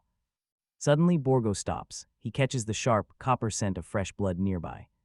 This is Kang Soul's scent. Borgo immediately barks an order to his subordinate. Find out what happened, Kurjin, and keep a tight grip on this situation. They must disarm the traps carefully and step with extreme caution. Kurjin knows exactly how brutal his boss gets if anyone screws up. But the scout quickly reports that they have a massive problem. Kyujo stole the draft version of the decryption keys and ran off. Now the thief will pay. Kurjin picks up a discarded knife to inspect it. An irritated Borgo demands to know what else they managed to dig up. Kurjin stammeringly explains that Kyujo's stolen notes were completely wrong and useless. It makes no sense. How on earth did this kid do it? He bypassed every single trap and solved a puzzle meant to be impossible. Borgo steps closer, looming over his trembling subordinate with a terrifying glare. We hunt him down now, the leader commands. Grab that insolent punk immediately. Meanwhile, Kang Soul is inside the ruins, examining a screen. A holographic warning screen suddenly pops up right in front of him. The system warns him that a violent band of looters is tracking his location. They want his treasure. Kang Soul instantly realizes his enemies have finally caught up. They have not spotted him yet, but they are dangerously close to his position. Suddenly, the heavy thud of running boots echoes down the narrow passageway. The threat is moving fast. Kang Soul stands before a massive stone tablet. Strange, glowing runes cover the surface, and the system begins to translate them. Arrow traps line both sides of the room, forcing Kang Soul to make a quick choice. The system offered several distinct options, and Kang Soul paused to weigh them carefully. He picked the most promising path. The stone inscription demanded humility and absolute moderation. Followers must show deep gratitude to Azumkin. Staring at the text, the young man paused. He picked up a stone, recalling a similar trap from his past experiences. To test the magical logic of these ruins, he decided on a simple trial. He tossed the heavy cobblestone forward. It hit the floor with a dull thud. The chamber remained dead silent. Kang Soul smiled, knowing his calculated guess was correct. The path ahead was clear, and the next gateway would likely be just as simple. Meanwhile, a group of hostile pursuers marched through the dark, decaying corridors. Borgo marched at the front, his tightly clenched fists shaking with pure rage. Reaching the chamber, they found nothing. Their target had already vanished ahead. Assuming he was hiding nearby, the furious crowd immediately turned their anger on Kurjin. They accused him of conspiring with Kang Soul to help him escape. How else could that bastard have cleared these trials so incredibly fast? Kurjin swore his innocence, but his angry allies refused to listen to him. Before they could strike, Borgo intervened, commanding everyone to stand down immediately. Shivering, Kurjin quickly explained the deadly rules of the room. He warned that they had to crawl forward, mimicking a bow of deep submission. Borgo spat in disgust, declaring he would never crawl like a dog. But Kurjin warned that deadly arrow traps lined both walls, waiting to impale them. Disarming them would take too long. Hearing this, the massive leader reluctantly agreed. They had to crawl. Still, a cautious subordinate suggested sending a scout ahead first. Borgo snapped back immediately, arguing they had absolutely no time to waste on scouting. Their target was slipping further away. Reluctantly, the entire squad dropped to the floor. They began to crawl forward slowly. Suddenly, Kurjin spotted another ancient inscription. He deciphered the hidden warning, cursed it under his breath, and panicked. He blamed Kang Soul entirely, realizing this bastard had nearly led them to their graves. He had to survive this nightmare, especially since he held the secrets of these ruins. Shouting out, he ordered the entire group to halt immediately, claiming new findings. Borgo growled, demanding to know what the issue was this time. Staring at the ancient translation sheet, Kurjin admitted he had made a grave mistake. If Kang Soul had already reached the center, he might control the trap mechanisms.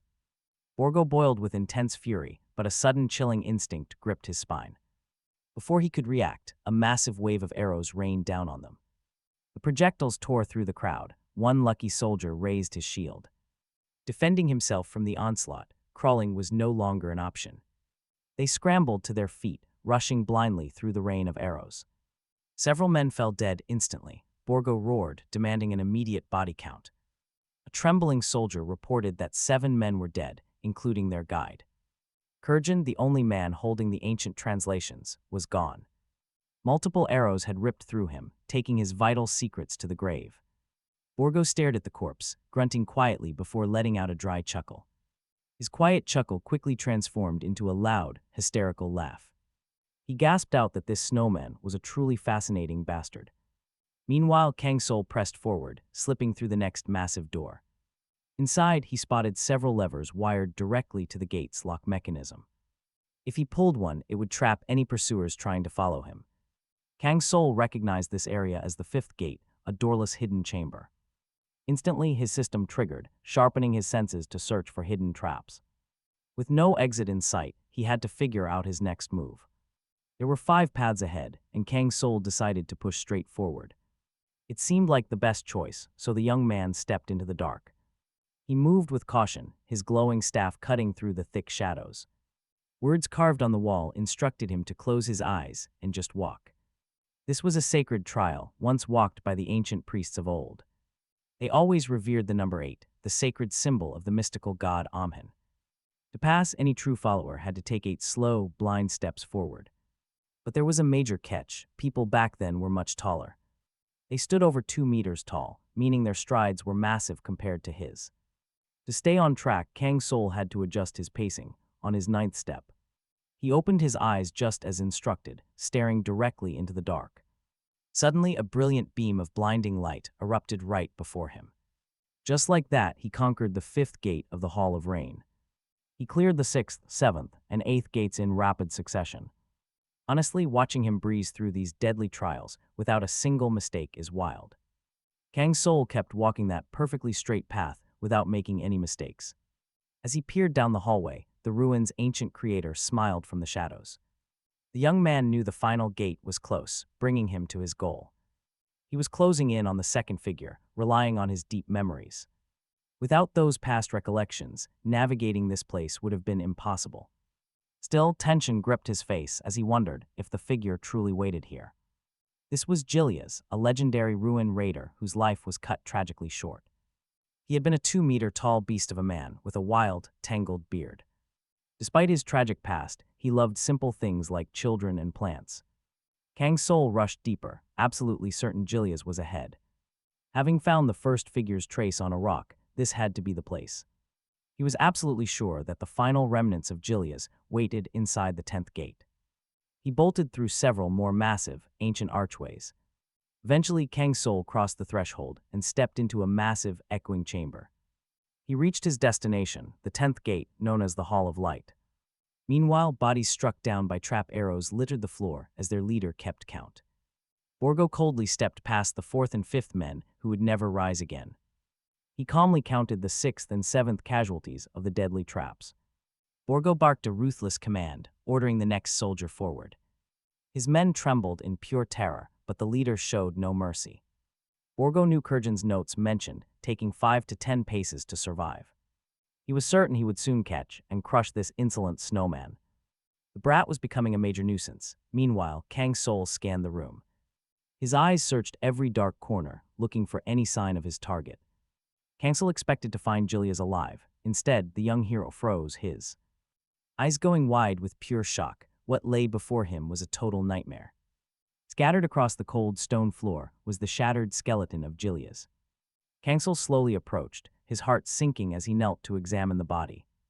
A heavy, suffocating wave of grief washed over Kang Soul in that moment. He knew this painful feeling. He felt it when finding his first mentor. Now, standing over the second fallen legend, the tragedy repeated itself. Reaching out, he gently brushed against the cold, lifeless bones. Instantly, his mind exploded with blinding heat, searing like a massive electric shock. It felt like 1,000 lightning bolts were tearing through his skull. Collapsing onto the dirt, Kang Soul clutched his temples in absolute agony. The raw memories of Jilias were forcing their way into his mind. In the vision, a booming Jilias flexed his massive arms and laughed. He claimed he was invincible. The other heroes watched him with wary eyes, while the giant demanded that everyone remember his glorious name. He boasted that he alone would unlock the secrets of every single ruin. Gripping his staff tightly, a sudden rush of heavy tension filled him. He bowed his head, forced to watch Jilia's tragic past play out. The giant was desperately trying to pull his friend Jairen up from the abyss. Jairen was holding on by a thread. Kang Soul saw it all so clearly. The memories felt alive. Next, Jilias calculated the puzzle steps. The safe path required 8 steps. He just had to close his eyes. Shifting sand made walking difficult, but the trap itself seemed simple enough. Jilias turned around to celebrate with his team, expecting a response. But get this, his calls were met with nothing but an eerie silence. Every single one of his comrades lay dead. He was entirely alone. Then a final arrow pierced Jilia's chest, bringing the giant down. He collapsed in exhaustion, agonizingly close to reaching the final gate. With his remaining life fading, he stared up at the massive ceiling. A strange reflection was painted above, revealing the ultimate answer to him.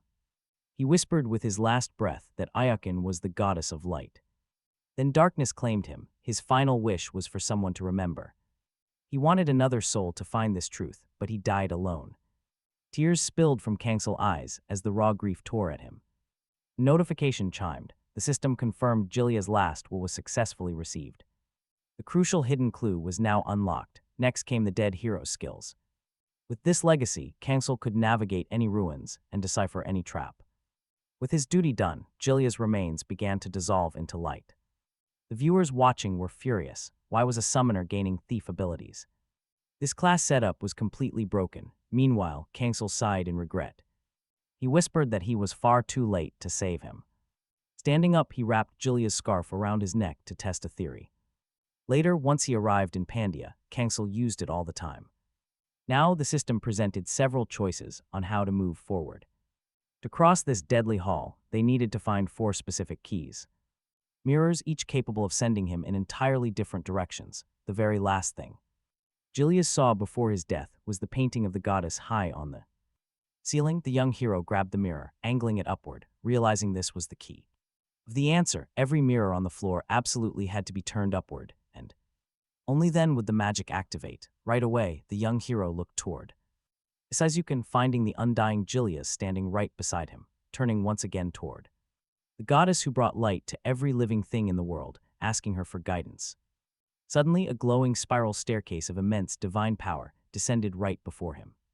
Straight through the ceiling, the final gate of the Hall of Restraint was now unlocked, meaning this trial would conclude either when time ran out or he claimed his reward. The youth stepped onto the staircase, beginning his steady climb higher and higher.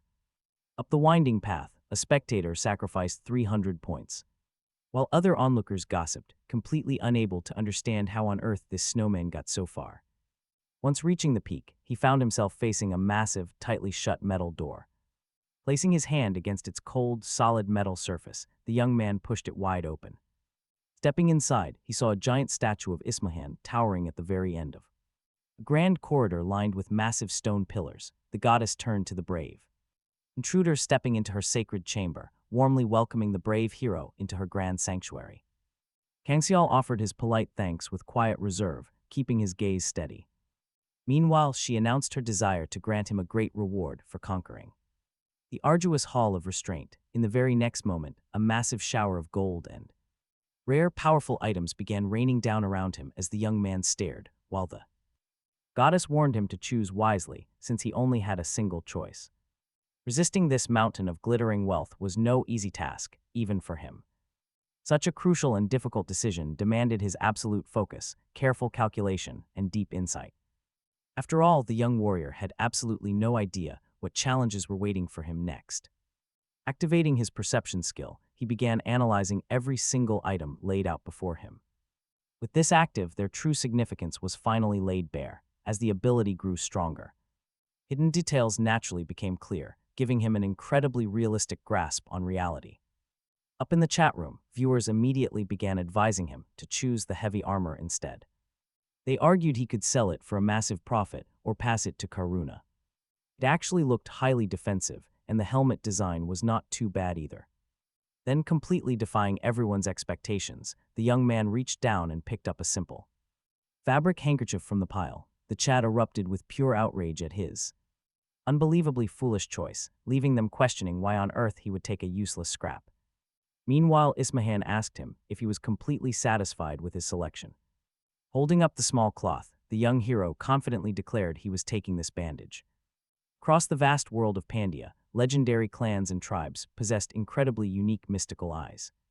Each faction boasted distinct abilities that allowed them to perceive hidden truths. This artifact would grant him similar visual powers, and this sharp gaze would undoubtedly serve him well in future battles. Ismahan then asked what else he wanted to take. But the young hero simply shook his head, stating he had no need for anything else.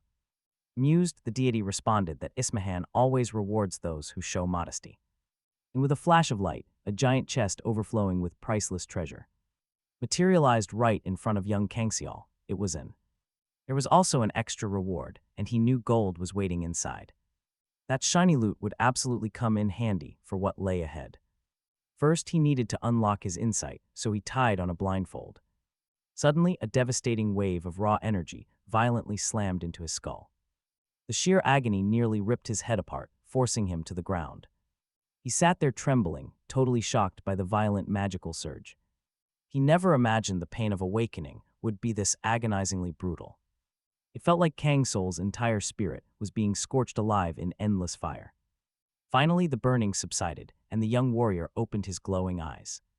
Staring straight ahead, his pupils literally blazed with a fierce, fiery light. Now he could clearly perceive things that were once completely invisible. A holographic display popped up, revealing the exact levels of nearby beasts. With enough training, he would eventually be able to scan high-tier threats. The system might even show rare loot grades, vastly sharpening his senses. Kang Soul felt like the entire world looked totally different now. This powerful upgrade surpassed all his expectations, giving him a massive edge. With this insight active, dodging hidden traps would be incredibly easy. Meanwhile, a heavy battle axe dragged loudly as Borgo stalked into view. His last remaining ally trailed closely behind him through the ruins. The beast grinned, growling that the little rat was cornered at long last. Confronted by Kang Soul, the young hero asked where the others were. Borgo snorted with disgust, snapping that he was the boss in charge here. He ordered the kid to shut up, answer him, and accept his death. The hulking demon swore he would personally rip the boy to absolute shreds. Unfazed, Kang Soul calmly pointed out that only 2 enemies remained. That smug comment pushed the massive brute into a blinding, furious rage. He roared that a worthless brat like him had absolutely no right to talk. But suddenly his minion gasped, pointing wildly toward a massive pile of treasure. There was glittering gold and valuable jewels they could easily take for themselves. But Borgo did not feel like sharing, not even a single coin. He swung his heavy battle axe with full force, instantly silencing his partner. Gasping for air, the dying ally wheezed, asking why his leader betrayed him. Borgo growled back, warning him to keep his filthy hands off his loot. Honestly, watching these villains greedily turn on each other is pure gold. Borgo ignored him completely, entirely focused on claiming all the treasure alone. The young fighter sighed and casually dared the monster to come try it. Laughing like a maniac, the beast reached directly into the golden chest. He also pulled out some gleaming armor, his face twisted with mad greed. As the villain threw it on, he noticed how incredibly tough it was. Borgo laughed wildly, claiming this armor held an unbelievable amount of power. Simply wearing it filled him with a massive, intoxicating wave of pure strength. Now he was absolutely certain he could crush Kang Soul in a heartbeat. Kang Soul sighed, wondering aloud if anyone had actually told this fool something. The beast snarled, demanding to know what the brat was even talking about. But before he could get an answer, the entire dungeon began to tremble. Behind Kang Soul, the statue of Isaizuken flared with raw magical energy. Fierce streams of fire erupted as the goddess grew furious with this greedy miser. How dared he show such greed in her sacred domain? The statue declared his doom. He failed to resist temptation and had to pay, but Borgo claimed greed defined him. It was his absolute life force, the exact trait that pushed him to climb to these legendary heights. The brute felt untouchable, completely ignoring the fact that the goddess was burning with rage. But in the next split second, the monster felt an incredibly heavy magical force. A devastating blast detonated, and Kang Soul calmly watched the dust settle from afar. As the smoke cleared, a bizarre notification popped up. From now on, Borgo could access every item in the Hall of Rain, but at a terrible price. Cursed by Isaizuken, Borgo fell. Kang Soul watched the blast unfold. The massive detonation went off right beside him, making him wonder how it started. Though Borgo's physical power surged from the raw impact of this strike, his battle stats plummeted by 50%, turning him into a hollow shadow under her command. Bound under her control, the cursed warrior raised a sharp, glowing magical spear. With a sudden burst of speed, Borgo hurled the weapon straight forward. The spear whistled through the air with terrifying, perfect precision. Kang Soul tracked the incoming weapon closely, his eyes sharp and focused. If he had hesitated for even a split second, he would have been skewered. Fortunately, he dodged the lethal strike just in time, but then the monster unleashed a deafening roar and lunged forward with razor-sharp claws. Just then, Tyrant Jamad crashed through the smoke, ready to take immediate action. The troll leader yelled out that the enemy was not even controlling his own body. Now Kang Soul could scan all of the monster's detailed stats directly. The system interface shifted, revealing a full breakdown of Borgo's cursed state. His high insight skill made everything clear. Suddenly, the brute roared out in anger, blaming the young hero for his monstrous form and swearing to tear him apart. He promised absolutely no mercy, but Tyrant Jamad easily stepped in to block. The troll stopped the heavy attack effortlessly, grabbing his thrashing opponent tight. Borgo shrieked in absolute fury, demanding to be let go immediately, but the troll chieftain had other plans and tightly bound his hands with heavy chains. With a sudden twist, Tyrant Jamad delivered a devastating, earth-shaking punch. The force blasted his enemy backward, completely ripping Borgo's arm right off. The severed limb remained in the troll's grip as the beast flew backward. He crashed hard onto the cold stone floor, growling fiercely amidst a massive dust cloud. The goddess's voice echoed, ordering him to get back up, but the beast only groaned. The glowing statue repeated its command, telling him to guard the sacred hall. Suddenly, a surge of dark magical energy enveloped the beast's mangled body. The magic pulled him up. Kang Soul locked his gaze onto the rising threat. Borgo roared out that he was completely invincible, sworn to protect this chamber. Tyrant Jamad scoffed, promising to tear his physical body to absolute shreds. He swore to rip him apart so he could never stand again. But Borgo screamed in fury, warning them to keep their hands off his treasure. In a flash, they collided once more, sending sparks flying across the chamber.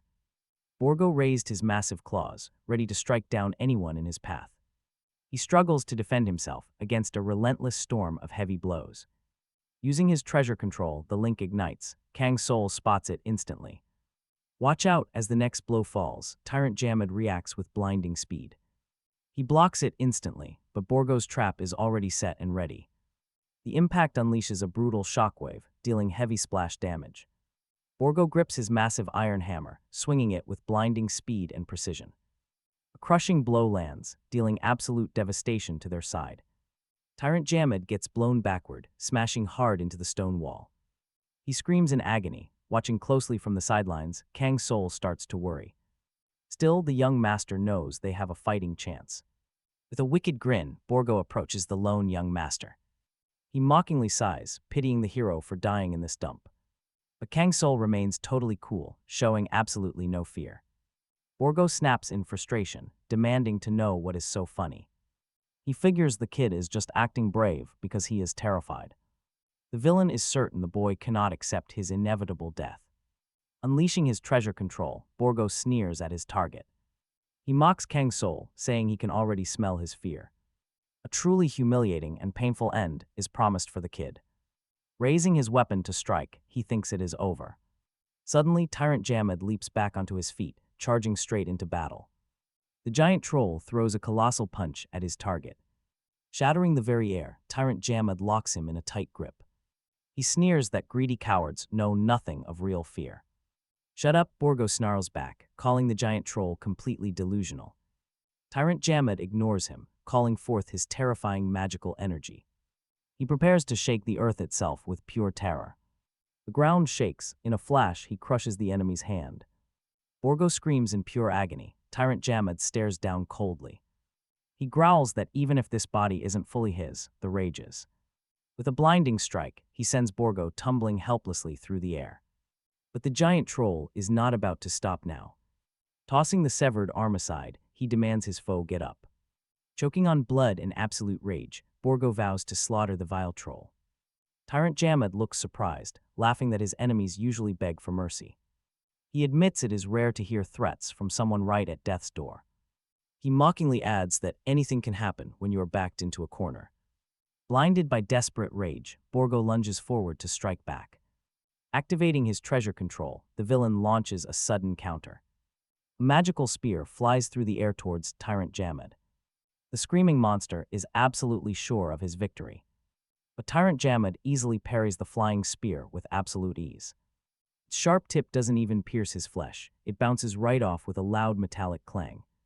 Borgo curses with a breaking voice, boiling with useless rage. But the giant troll chieftain just stares back with an icy, unbothered look. What was happening did not bother him in the slightest. Jamad easily swatted away another attack. He noticed his opponent was desperately rushing toward victory, blindly. Not even realizing that by doing so, he was only plunging straight into a much more deadly trap. In the next second, Borgo took such a heavy smash that his knees buckled and he crashed down hard. Tyrant Jamad spoke with deep, contemptuous fury, calling the enemy fast but far too unstable, crude, and insignificant. A second later, Tyrant Jamad flung Borgo directly into a solid stone wall, causing the beast to crash with a deafening boom. The dazed enemy, barely clinging to his sanity, growled out a question about what kind of freak stood before him and why he was so powerful. Tyrant Jamad calmly replied that he was a wild, cruel, and completely unpredictable troll. But Borgo still could not believe anyone could overcome his raw strength because it was impossible. Kang Soul heard his summon say this world was packed with secrets. And that was what made it so exciting. Borgo roared out in fury, declaring. The fight was far from over, demanding his opponent finally shut his mouth. The system immediately alerted them that Borgo had reactivated his treasure control. The troll chieftain, however, met the attack with fierce resilience and did not let it break him. Borgo unleashed an even more ferocious blow, putting all his mad despair into the strike, activating the wave's lethal effect. Kang Soul warned his fighter in a tense voice to be extremely careful since the next mistake could be fatal. Right then, Borgo was already swinging his weapon. Preparing to land the final devastating hit on his foe, he used his heavy blade, a lethal and precise sword, but Tyrant Jamad was shielded by stone armor and did not take a single scratch. Borgo was completely shocked, unable to believe his eyes since this seemed impossible. Now watch, this counter will hurt. The troll chieftain leaped off the ground and delivered a brutal blow. Counterstrike. Borgo, losing his last drop of courage, sobbed and begged for mercy. While wheezing in sheer terror, Tyrant Jamad grinned, seeing his opponent had finally admitted his own weakness and fear. Borgo whimpered that the enemy possessed monstrously huge hands that he could never hope to overpower. In response, the troll chieftain coldly remarked it was not a matter of hands at all, but of fear which completely controlled him. A brief moment later, the battle was over. The ghost of Isaizakin was defeated, and Tyrant Jamad unlocked a new achievement and title. Catching his breath, the mighty troll chieftain glanced at Borgo, who lay collapsed before him, and was finally convinced of his victory. Kang Soul thought with satisfaction that it was not for nothing that Tyrant Jamad was considered one of the top leaders of the Stonefang tribe. He knew this was exactly why this boss was initially far beyond the reach of any ordinary ruins looter. A moment later, the treasure chest flashed. The brilliant fiery glow, filling the entire hall with warm yellow light. The young hero and Tyrant Jamad spun around. Now, Kang Soul was about to receive a grand reward. The hero's level spiked, and his stat points were fully replenished. Along with polished armor, a warm blanket, and a cracked bronze helmet, all these rewards materialized right before Kang Soul, ready to obey his command. The young man was stunned, realizing these were the exact same items Borgo had wielded. He never expected to acquire the artifact so easily and completely curse-free. Suddenly, the eyes of the sculpture flashed with blinding light, as if Khan intended to explain. She revealed that Kang Soul had successfully resisted the intense temptation of the treasures, proving his unshakable, steel-like will. Kang Soul noticed his ruin plunderer skill had activated. This meant he would receive an extra bonus reward once owned by Julius himself. Eason explained that the soul of the boy was like tempered, unyielding steel. Possessing the heart of a hero, she urged him to bring light to this world. Soon, the mountain fists absorbed divine energy, transforming. The Tyrant Jamad was once a tribal chief serving the Earth Dragon Tancred, making him instinctively reject this blessing of an unknown deity. Kang Soul realized he would have to leave the helmet in his inventory, though it might prove useful later. The armor of Borgo remained completely undamaged despite fierce attacks from Jamad, holding some highly advantageous stats within Pandia. Every piece of equipment had its own quality tier.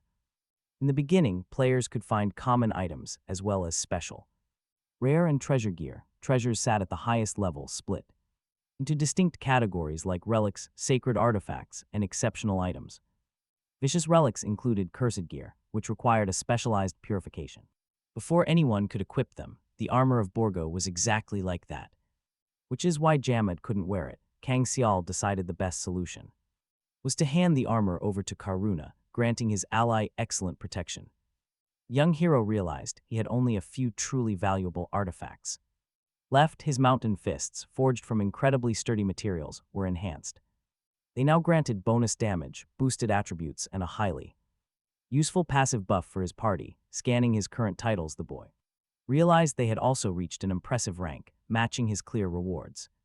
Kang Soul felt glad that he had trusted his gut and waited for arrival of Borgo, since things turned out absolutely perfect. But the work here was officially done. With nothing left to do, our young hero pressed the button to finalize the run, claiming his hard-earned points. The system notified him that his identity would stay private, with a score already Surpassing 500,000 points, the global leaderboard flashed onto the screen, leaving the stream audience completely stunned. Now it was time to unwind in a secure outpost like Kungori. This prosperous free city was famous for its lively streets, serving as a hub where adventurers rested, trained, and prepared for upcoming quests. Kang Soul gazed up at the warm apartments, realizing that his fellow players had already finished their runs and turned in.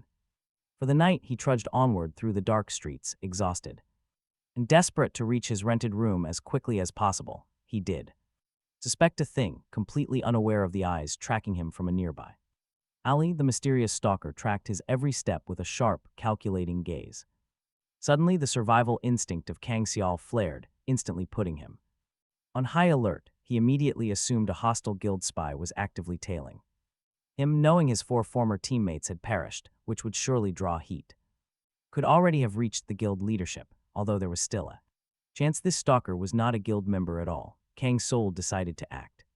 Immediately, the stranger peeked around the corner, trying to see where his target had vanished. However, no matter how hard he strained his eyes, in the dark of night he saw absolutely nothing. But suddenly, Kang Soul was standing right beside him, pointing his sword, completely in control of the situation. Totally shocked, the stalker froze up, entirely speechless and only able to make quiet, choked sounds. Kang Soul demanded to know why he was following him, coldly warning that if he kept his mouth shut, they would drag the answers out of him by force. The terrified spy stammered in a shaking voice that he knew everything. Kang Soul indifferently asked what exactly he knew. The spy replied that he knew about the hidden player status, the only newcomer since the massive rating shift. Kang Soul guessed that this young guy probably had no real malicious intentions, but still demanded to know why he was stalking him. The stranger admitted that he just wanted to beg for help, so they headed to a quiet nearby tavern to talk.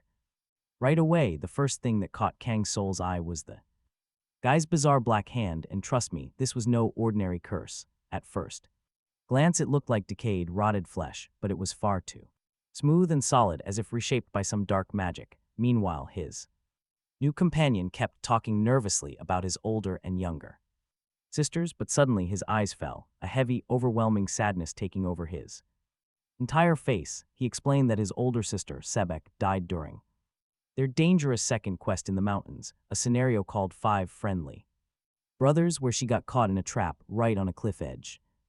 Poor girl fought desperately, but there were too many trolls and she slipped. Dashing to the edge, Yemen tried desperately to pull her back up, his face drenched in sweat from pure terror, but Sebek realized their desperate situation was completely hopeless, pleading with him to let her go so they wouldn't both plunge to their deaths. With a breaking voice, Yemen ordered her to hold on, crying out that he would save her, but Sebek was no longer listening. Instead, she softly whispered how much she loved her brother, her voice filled with a quiet, tragic sadness. Then she let go of his hand and fell straight into the dark, freezing abyss. Her final wish was for him to protect Noi, since their little sister was now completely alone. Her voice, her eyes, her last words were burned into his memory forever. Since that day, Sebek would appear in his dreams every single night, begging him to save her. Kang Soul remembered this tragedy as the unexpected accident where Yemen received not a curse but a rare feature called the ghostly hand. However, even if he tried to break free from the curse, his hand was now completely ruled by the spirit, rendering it totally useless for now. But if he could suppress this spirit, Yemen would unlock absolutely massive power. Kang Soul asked what this had to do with him, only to hear that the problem was actually his younger sister Noi. She had joined a guild, but after Sebek died, her attitude toward him became incredibly cold. This cold distance deeply troubled the young man, prompting Kang Soul to ask about the organization. Yemen explained that they were called the Justice Guild, assuming his friend had already heard of them.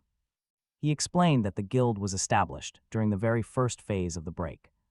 They lured people in with wild rumors about having a legendary top adventurer in their ranks. But because this warrior's nickname was kept strictly hidden, most assumed it was just a lie. Yet the guild was actually created under direct orders from the government itself. Any opponents are quietly eliminated, and fugitives are dragged away. They are sent to a brutal allied group. Kang Soul doubted this, but Yemen insisted. Yemen swore these were not mere rumors, but the absolute cold truth of the matter. It was secret information confirmed by his younger sister, meaning Noelle was in grave danger. The young man paused, then remarked that even if all of this was true, he had no reason to interfere. He saw no personal benefit in getting involved. Yemen froze, a sudden pain flashing in his eyes. You can almost feel the absolute weight of despair crushing Yemen right now. Kang Soul calmly explained that he was not some self-righteous judge. Everyone has their own burdens, and he was not about to waste time on someone else's issues. He refused to let unrelated problems distract him from his own ultimate goals. Despair hit Yemen. He could not believe this powerful man would refuse him. A request this critical deserved at least some consideration, yet he was met with cold indifference. Hopelessness set in. After all, Kang Soul possessed the power to crush anyone. With his massive point count, victory would be effortless. The hero stood up to leave. He looked down at his companion, speaking with cold, unyielding honesty. He stated he did not get strong to save those who hide behind others. Yemen needed to handle this himself, as it was his sole responsibility to save his sister. Trying to force this burden onto Kang Soul was simply the wrong path to take. The young man turned and walked away, leaving the devastated adventurer behind. Yemen stood there with his head bowed, completely lost, but Kang Soul suddenly paused. He looked back, mentioning the strange condition of Yemen's hand. He told him that he did not believe it was cursed and urged him to drop his heavy guilt. That was the only way to save his sister. Kang Soul declared the conversation finished. Yemen could only stare after him, utterly dazed by his words. Those watching felt this cold adventurer had a heart of pure ice, splitting opinions. Would you actually blame him for putting himself first in a world like this? But Kang Soul knew he could not survive this brutal world by playing the savior to everyone. Everything goes wrong too fast, and his own time was far too precious. Still, he realized that solving the mystery of that ghostly hand could help him. Having that unique power on his side would definitely prove useful down the road. These calculating thoughts lingered in his mind as he walked through the quiet streets. After weighing his options, Kang Soul decided that intervening actually made perfect sense. If Yemen was capable of changing, he would not let himself drown in helplessness. With his mind made up, the hero headed straight to the local information guild. They had plenty of records on the Justice Guild, but he only wanted their darkest secrets.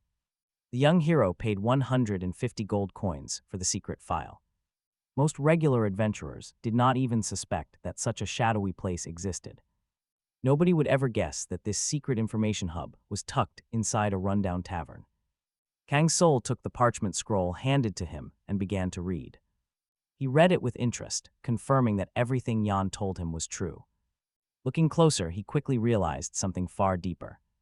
The reality was far worse than the mild warnings written down here. It went beyond his expectations until a brief mention of the Thieves' Guild caught his eye. He wondered if this was the same guild with that notoriously terrible reputation. Determined to find out, Kang Soul asked the manager for their worst rumors. He wanted the dirtiest secrets on the guild, but this scroll also had a price. It cost him 100 gold coins, and the young adventurer immediately dove into the text. And honestly, wouldn't you ask the same thing? Why was everyone ignoring this? But the manager just smiled, demanding 10 more coins for an answer. Kang Soul paid up. The man explained that nothing was official, but the guild had once stepped in. They only got involved when a local townsperson was mysteriously murdered. Kang Soul mused that it seemed like everyone here knew everything. Everyone kept quiet, but the manager reminded him they had their own ways. They had strict rules that outsiders had no business questioning. Since the gossip was unverified, he was offered a full refund. The hero took the coins. He held the paper over a candle, watching it burn while saying he understood their code. With the ashes falling, he brought up another job he wanted them to handle. He needed them to tail a specific target and watch his movements for about a week. He wanted daily updates on everything they uncovered. They agreed to do it. For a price of 20 gold coins, they promised to track the target day and night. The target would be watched constantly, even while sleeping, with no hope of escape. He would remain under tight, invisible watch. Meanwhile, Kang Soul headed to his training. Arriving at the Dark Magic Center, the guard instantly recognized him and waved. The guardian asked what brought him back. Kang Soul checked his system screen. Several choices appeared, but a newly unlocked fifth option caught him by surprise. It had been locked before, but now the path was wide open.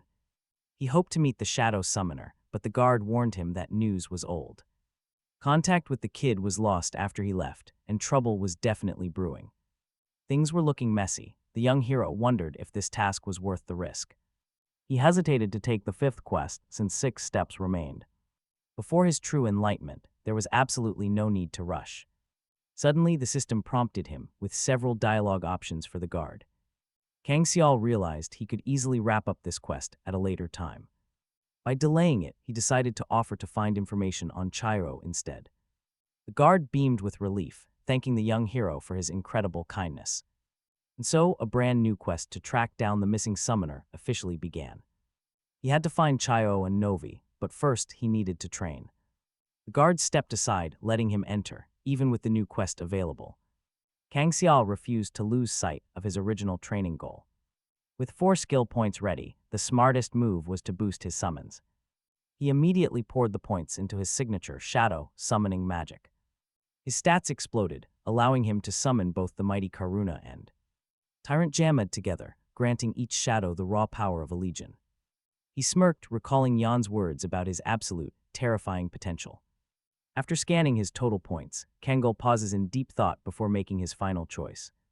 He decides to move on, knowing Kongori has nothing left but low-reward quests. Meanwhile, inside a local tavern, guild members gather to discuss their fallen comrades. One of them steps forward to report the grim news directly to their boss. He blames the looter guild for the disaster, claiming they lost 4 men to 1 guy. Hearing this, Pasanari demands to know the name of the mysterious young man. The subordinate replies that he goes by Snowman, a name the leader already recognizes. Though Snowman looks quiet and harmless, Pasanari knows he is far from simple. 4 seasoned fighters went in with him, and not a single one survived. When a member suggests hunting Snowman down, Pasanari orders them to observe him instead. Setting priorities is everything, and let's face it, Snowman is a dead man walking. But since they are currently working with the Justice Guild, an open assassination is impossible. A companion points out that those high-end mighty adventurers seem highly suspicious. He questions if keeping ties with the Justice Guild is even worth the trouble. Hasanari clarifies that they are merely trading secrets while acting like total strangers. He explains that Jung Wanchal, the head of justice, is too weak to lead. Soon, the moles posing as his assistants will take over his entire operation. This takeover will allow them to expand their dark influence across Kongori. A sinister smile spreads across the boss's face as he relishes the lawless state. He finds it beautiful that you can slay someone on the street with 0 consequences. As long as the authorities are not involved, anything goes in these lawless streets. When real laws vanish, absolute brute force always takes their place. Suddenly, a panicked lackey bursts in, gasping for breath as he warns his boss. He shouts that the Justice Guild under Jung Wanchal is setting them up. Hasanari finds the report hard to believe, as the move seems completely illogical. The scout explains that a lone, reckless warrior has breached their territory. This intruder looks entirely focused, ignoring everyone trying to block his path. He charges ahead like a madman, shrugging off the guards with terrifying resolve. The intruder demands to know the location of his missing sister, No Yul. Just then, Yimin's hand flares with mana as a faint echo fills his mind. It is his late sister's voice, crying out in absolute terror for his help. Yimin suddenly senses a creepy, spectral entity lurking right behind his back. Shrouded in dense magical energy, the phantom lands a brutal, backbreaking blow. The impact nearly drops him, yet he struggles back onto his feet. Spitting blood, he snaps that he does not care about his broken arm. Nothing on earth will stop him from dragging his sister out of here. Right as his resolve peaks, a familiar voice rings out from across the chamber. He spins around to see No Yul sprinting toward him, completely out of breath. She is shocked but overjoyed to see her beloved brother standing before her. Suddenly, Jung Wanchal steps in, growling that the girl is nothing but trouble. Jung Wanchal coldly reminds them that leaving his guild is not that simple. No Yul fires back confidently, demanding to leave without any further drama. She insists on leaving immediately, completely dismissing his ridiculous warnings. The boss retorts that he cannot let someone with her knowledge walk free. Since she knows far too much, he warns his guards to draw their weapons. To spread what they heard, claiming Noel was forced to pay for everything. Invested in her, the debt, 5,000 gold coins. Noelle has absolutely no idea why she owes this much. Chang Wenkal explains the guild is for profit, meaning every member pays back. No exceptions, every single member pays back what they took. He orders their arrest, while Noelle cries out in a cracking voice that this vile man is using and trying to sell her. Noelle finally sees through the lies. There is no top-tier player protecting them. None of it was real. Suddenly, she realizes these scumbags knew everything along. Chang Wenkal points out people do far worse than lie just to survive. The world is just that cruel. Yemen turns to his sister, promising they will survive this mess and everything will be fine. Then a heavy blow crushes down on him from above. Noelle screams for him in terror as Yemen falls to the ground. The boss orders his men to surround and finish him off. No mercy, Yemen lies on the cold dirt. Completely helpless. Right then, someone grabs Noelle's arm. In a brutal, tight grip, Chang Wenkal smiles and tells her to behave, claiming he is being merciful. She begs to be let go, tears welling in her eyes, but the bastard slaps her hard across the face. Meanwhile, Yemen keeps taking hits, struggling to raise an arm to block them. He reaches out, fingers desperately stretching toward his fallen sword. His only hope, the second he touches the hilt. His awakened phantom hand skill triggers instantly. Yemen leaps up, unleashing a devastating strike with all his remaining power. Suddenly, the dark energy erupts, the black hand tearing through the air with terrifying speed. The phantom hand propels him forward in blinding bursts of movement, shattering any delay as he adapts to his new strength. Chang Wenkal screams in absolute rage at his useless men, order them to contact the looters right away. Watching the chaos, Noelle calls her brother, her voice shaking with hope. Yemen grips his blade as raw magical currents surge around him. The enemies charge, shouting wild battle cries, but Yemen hears his sister's cry, and a cold rage consumes his heart. Suddenly, the phantom image of his deceased older sister appears, her eyes filled with absolute faith in him. The nightmare of her falling from the cliff, which haunts his nights, flashes in his mind once again. Yemen stares at the spectral form of the young girl, unable to look away, completely silent. He hears her whisper to take care of Noelle once more. And right then, Noelle runs toward him. Yemen clenches his teeth, summoning every single drop of strength he has left. Glowing inside his exhausted body, he realized he had not heard her words earlier. Lost in his overwhelming guilt, and he finally understood his hand was not cursed. It became this way because of her final request. Now, the young hero shields his sister with his own body, warning that anyone who dares to step near her will die instantly. Right then, John Wannell hears someone call out and turns toward the voice with a deep frown. Of the voice, they offer backup, but the cold leader scoffed at the idea, saying it was too late to waste time on a pathetic little insect. Dismissing the minor threat, Bexari looks closely at Yemen, asking if he is the target they came for, but a second later he adds that this kid is clearly no snowman, and definitely not the top target on their list. Directly following those words, the cocky thug leaps up, charging straight at Yemen, who readies his blade for the impact. Pasanari decides that Yemen's skills are completely mediocre, making him an unlikely threat.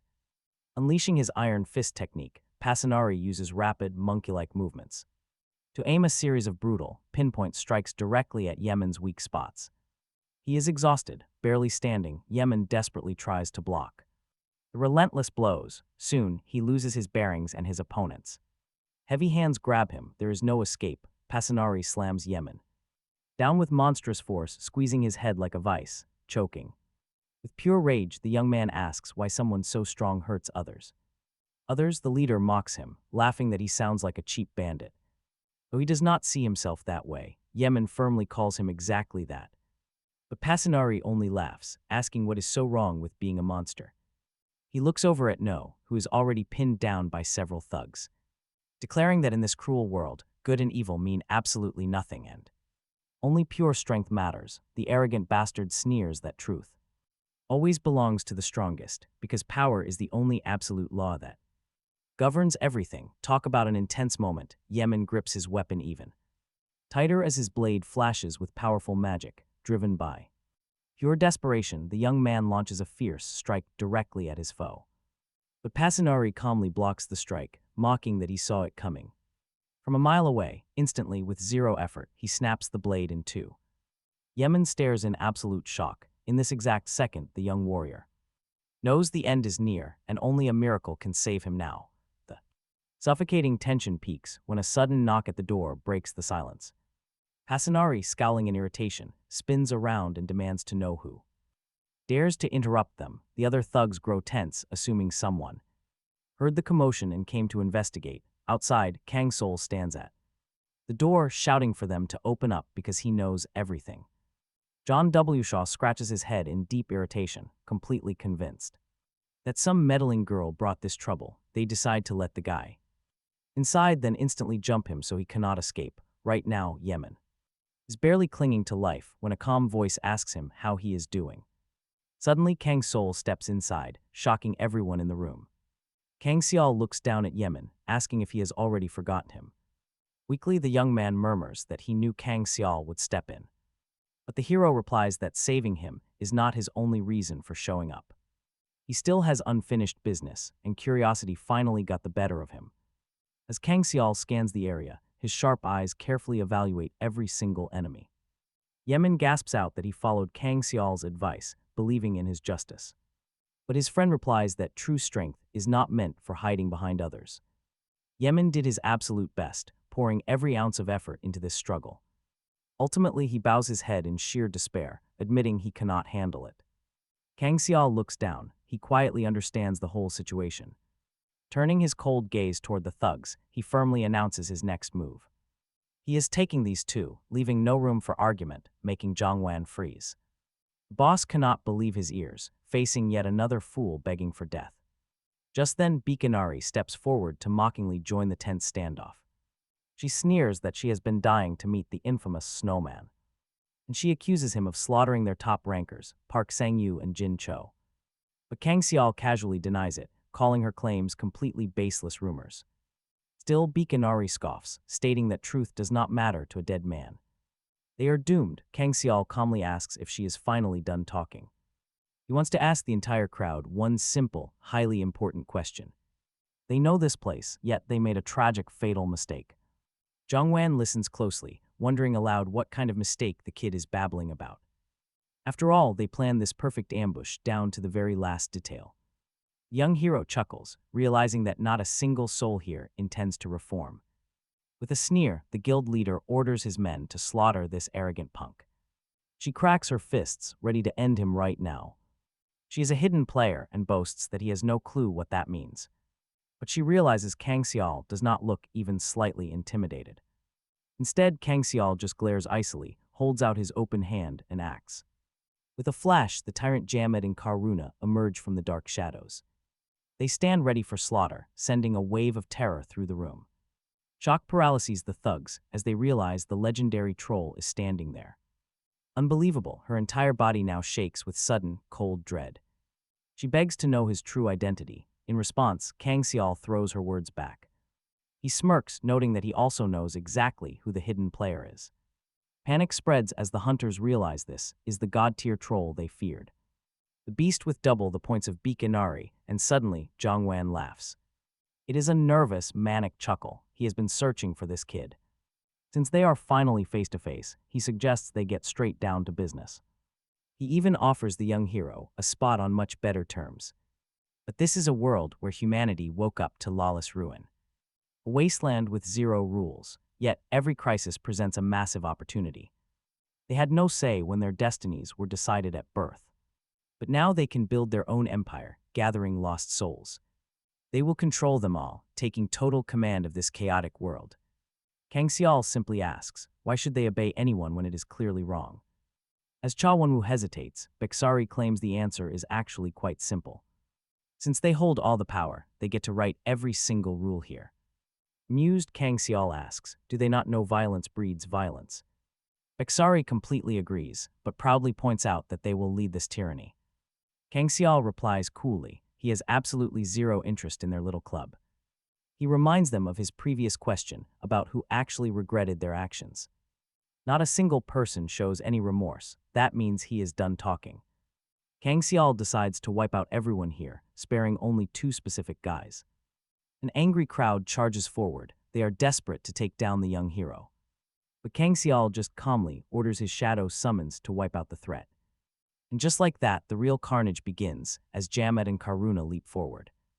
Massive weapons swing. They tear through anyone foolish enough to stand near them. Bodies fall instantly. Karuna taps into his moonlight phase, activating his moonlight recharge. Meanwhile, Jamet unleashes his steel fists to crush anything in his path. The enemies panic. They scramble desperately to jump away from his terrifying strikes. Massive shadow beasts scatter the crowd, leaving nothing but destruction behind. Opponents fly everywhere. Jamet aggressively hurls them straight into the stone walls. Watching this absolute slaughter, Cha Wonwoo stands frozen in complete, petrified shock. He stands frozen. There is absolutely no way this is actually happening. Right then, Bexari is targeted as he goes head-to-head with Jamet. The arrogant villain still thinks he can win and charges directly forward. Bexari prepares his skills. He plans to unleash his heavy stone crusher. Cha Wonwoo watches eagerly, fully convinced that his ally will take the win. He believes no one can survive those heavy fists that slice through steel. Jamet realizes it immediately. His enemy is just an insect struggling to survive. The villain whimpers like a child, completely helpless in front of the giant. Direct hit in a split second, Jamet delivers a massive, devastating blow.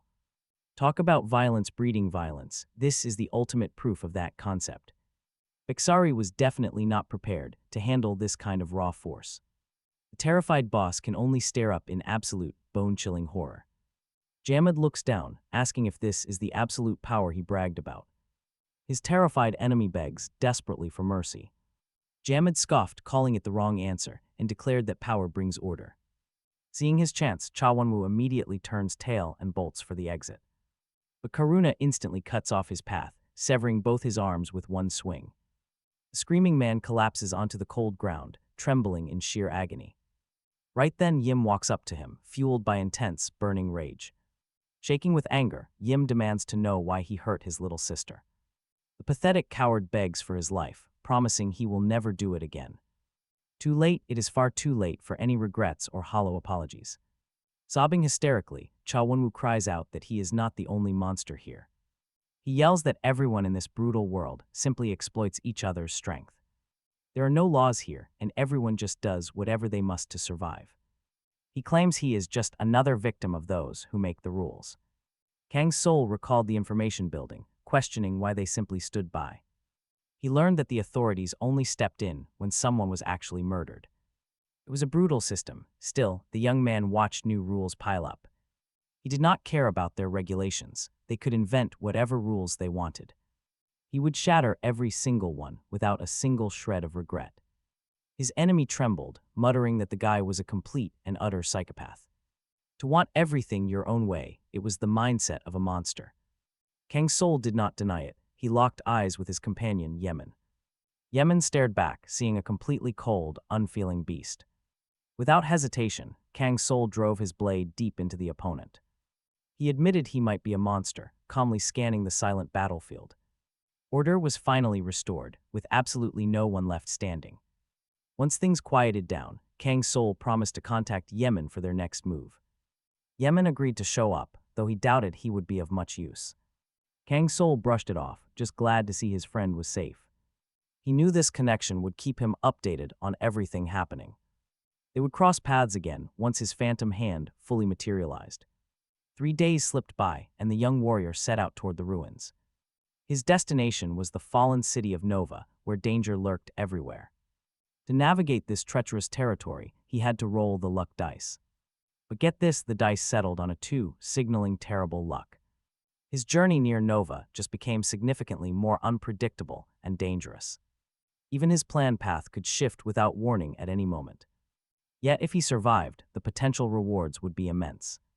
He stared intently at the spinning cube, still hovering in midair. True veterans are always prepared for the absolute worst-case scenario. When you have nothing left, changing your base is the only option. After all, a single bad roll here can easily cost your life. Looking up, he focused on Nova, ready for whatever lay ahead. The young man quietly studied the decaying skyline of the ruined city. He secretly hoped his upcoming trials would not prove too overwhelming. Honestly, with his shadow powers, he could handle almost any threat. Once night fell, he would plan his way to grab the best rewards. The scavengers of Nova were the largest group near the mountain forests. Just then, the sound of loud laughter nearby caught his attention. Kang Soul paused and listened closely to their careless chatter. The girl grumbled about looting ruins, but her friend just laughed it off. She argued that even weaklings could survive here while the strong died. That was the strange reality of Nova, where scavengers ruled the economy. Disgraced former military soldiers served as the city's primary workforce. Having an endless stream of desperate fighters was considered a massive blessing. This perfect balance with the Parnadia locals kept the peace. Looking around, the young man had to admit the city looked decent. His plan was simple: check out the guild first, then gather intel. He specifically needed to track down any rumors regarding Chayo. Most rumors revolved around treasure hunts, but others whispered of darker things. Like Borgo, who apparently triggered something major after he vanished. Just then, the young man spotted a quiet couple nearby and walked over to ask. He brought up Chayo, but they claimed they had never heard of her. A complete dead end. These people had absolutely zero useful information to offer. He questioned a local merchant who recalled seeing Chayo around a month back. The seller explained that Chayo had shown her some incredibly bizarre object on her first visit. When he pressed for details, the lady suddenly got very, very quiet. Naturally, the system chimed in, noting she was not going to talk for free. The system gave options, but he chose the ultimate, tried and tested move. The moment gold hit her palm, her memory suddenly cleared right up. She remembered Chayo looking for a research space in a specific abandoned house. A family died there, so it was only rented out to travelers now.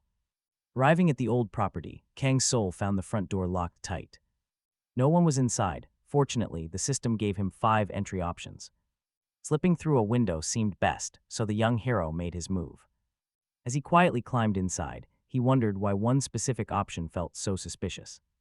It was pitch black inside, but there were still clear, fresh signs of life. But looking a bit closer, it was obvious nobody had been here for weeks.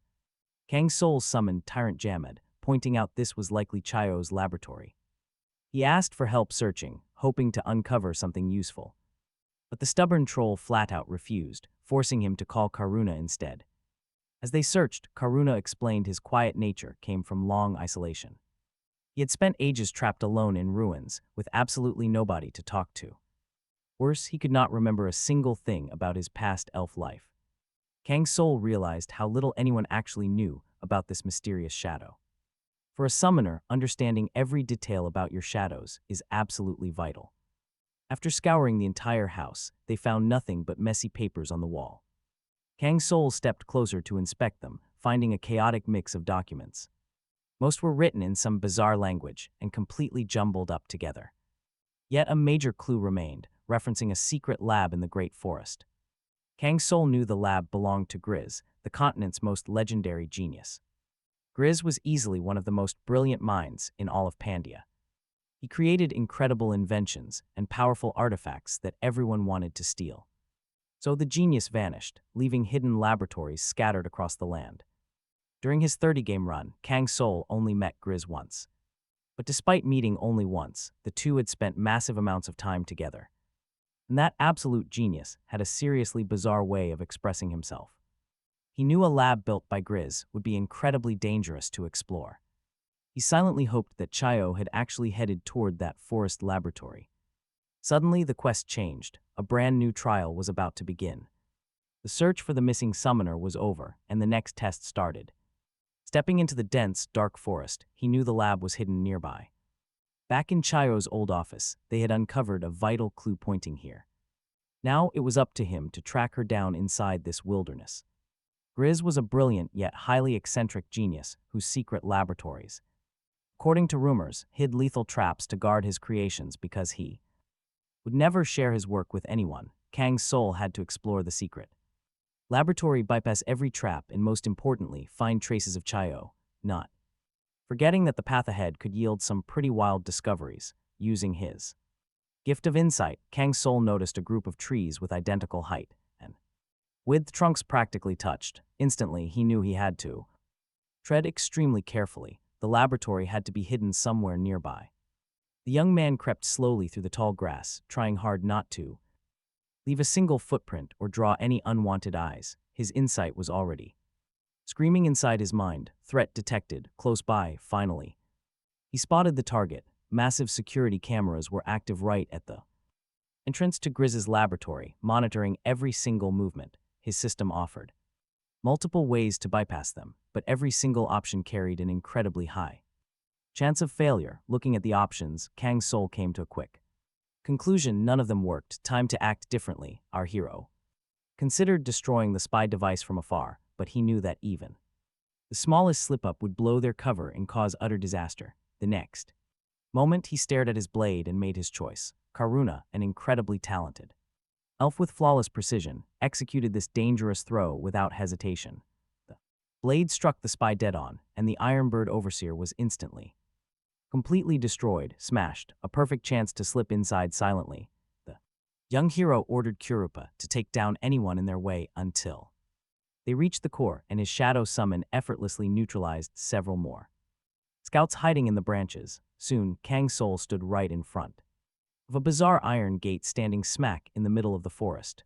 The onlookers were totally stunned by the sight. Kang Soul turned to Tyrant Jammed to break open the massive gate, and the giant troll hesitated, wondering if wrecking Grizz's tech would be a problem. Our hero gave him the green light to smash everything, which absolutely thrilled his massive ally. Tyrant Jammed stepped up to the gate, gripped it with his bare hands, and literally ripped it apart with pure raw muscle. The chat was completely blown away that he opened this high-tech defense door like a cheap tin can. Right then, Kang Soul remembered why everyone called Grizz a total lunatic when he had asked about entering this laboratory. Grizz just laughed and admitted he tried to use the doors, but they did not work, so he kept them as a decoration. The eccentric scientist had zero interest in dealing with arrogant nobles, focusing only on his own projects. Kang Soul realized his friend loved playing with the minds of ordinary people and shattering their perception. Still, they might find clues about Chayo's whereabouts, especially since the number 2 was carved right on the broken gate. Clearly, multiple entryways existed, and in front of them stood the third laboratory. The young man listened closely and caught the sound of a humming fan trying to pinpoint its location. An unusual, crisp scent lingered in the air, making it feel like he was breathing fresh mountain breeze, despite being deep inside a laboratory. Greenhouses, highly likely. Suddenly, the guy he stops and looks straight ahead, noticing something pretty interesting nearby. A piece of paper hangs on the wall, and he steps closer to get a better look. He picks it up and smiles, genuinely pleased with what he sees. It is a note from Chayo, saying she took a liking to something and claimed it. Finding traces of Chayo completely changes their mission in Grizz's secret labs. Now the young hero needs to retrieve the valuable items hidden inside the laboratory. Kang Soul tries to guess exactly what the summoner took with her. As Karuna turns around, the elf hands Kang Soul some strange research papers. These documents raise deep questions about death and what actually comes after it. Kang Soul figures this is likely part of Grizz's twisted experiments, but it is still quite unclear how this relates to what Chayo took. After all, absolutely no one on this entire continent has ever survived death. Evil spirits are exceptions, but this device was built to reveal their true form. This clinical death machine literally forces someone to experience the end. The entire concept, from creation to testing, feels deeply disturbing. Chayo's motives are a mystery, but the records prove the effects are real. It notes that death must be avoided. Kang Soul looks down the corridor. Staring down the massive hallway, he knows they have to keep moving forward. The dark passage is gloomy and cold, its stone walls completely overgrown. Vines crawl across the ceiling, but they light a torch and press onward. Soon they reach a second laboratory door, sensing something hidden behind it. Activating their special insight reveals a presence waiting on the other side. Kang Soul stands completely frozen, staring at the figure that appears. It is a giant robot that instantly spots them and locks down the entrance. Warning of an error, it blocks their path. Karuna readies his weapon. But before he can strike, Kang Soul commands him to hold his ground. He notices the massive machine is moving with strange, clumsy stiffness. He orders his shadow soldiers to slice through the tangled vines instead. The robot groans heavily as tension fills the air, expecting a sudden attack. Suddenly, its mechanical eyes light up as the machine welcomes them to the facility. Welcome to Laboratory 81, a brand new sector built by Master Grizz. Introducing itself as Arda, the Guardian explains that the creator is currently away. Without an advance warning, Grizz cannot accept any unexpected guests right now.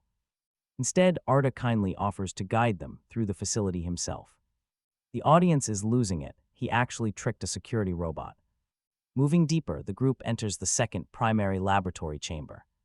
This facility focuses entirely on research regarding the human soul. Kang Soul asks if the professor built all this incredible equipment. Arda confirms it, explaining how animated spirits behave down here. They naturally attract or repel each other, which always leads to chaotic conflicts. How they manage to stabilize these wild entities is still a secret. Even the Guardian unit does not have access to those classified records. Kang Soul suggests these trapped souls might slowly alter their surroundings. Although the research is incomplete, Grizz rarely makes any design errors. Ancient records show their raw power could easily be harvested.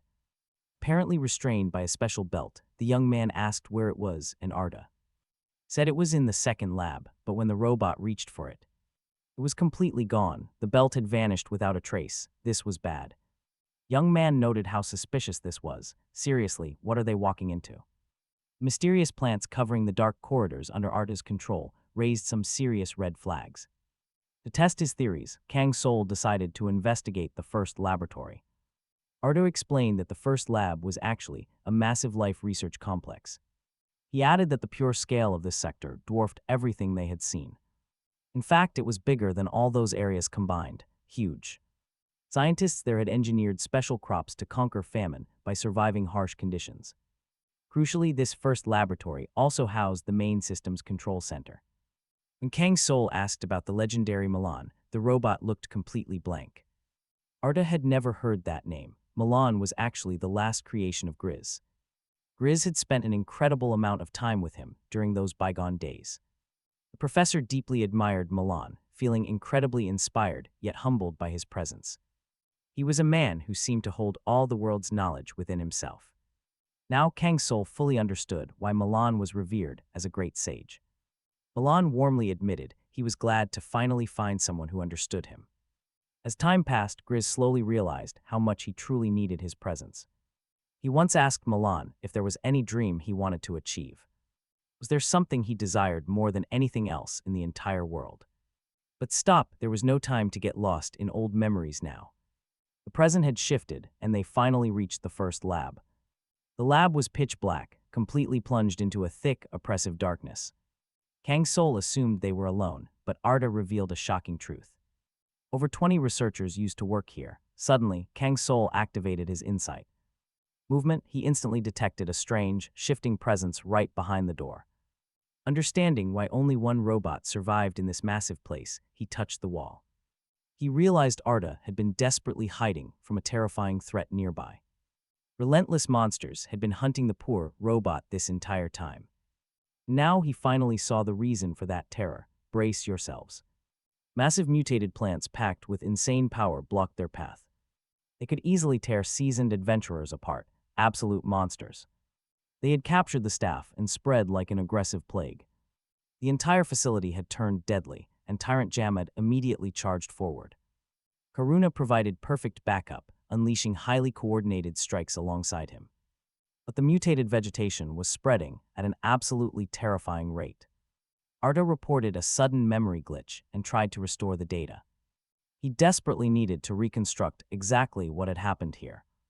Right then, the young hero noticed the robot was moving incredibly fast. It was almost impossible for a normal adventurer to keep up with him. This level of danger would be outright suicidal for a solo explorer. Surviving this insane trial alone at the start of a journey was impossible. Then a sudden thought hit him. Was he actually truly alone here? Just as the question crossed his mind, Arda's memory files clicked back online. Strange signs of abnormal growth were spreading through the local vegetation.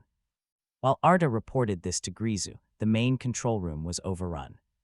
Connections died instantly. The facility's core administrators were known as mechanical humps, highly intelligent and extremely dangerous. Without warning, the local researchers were violently seized by vines.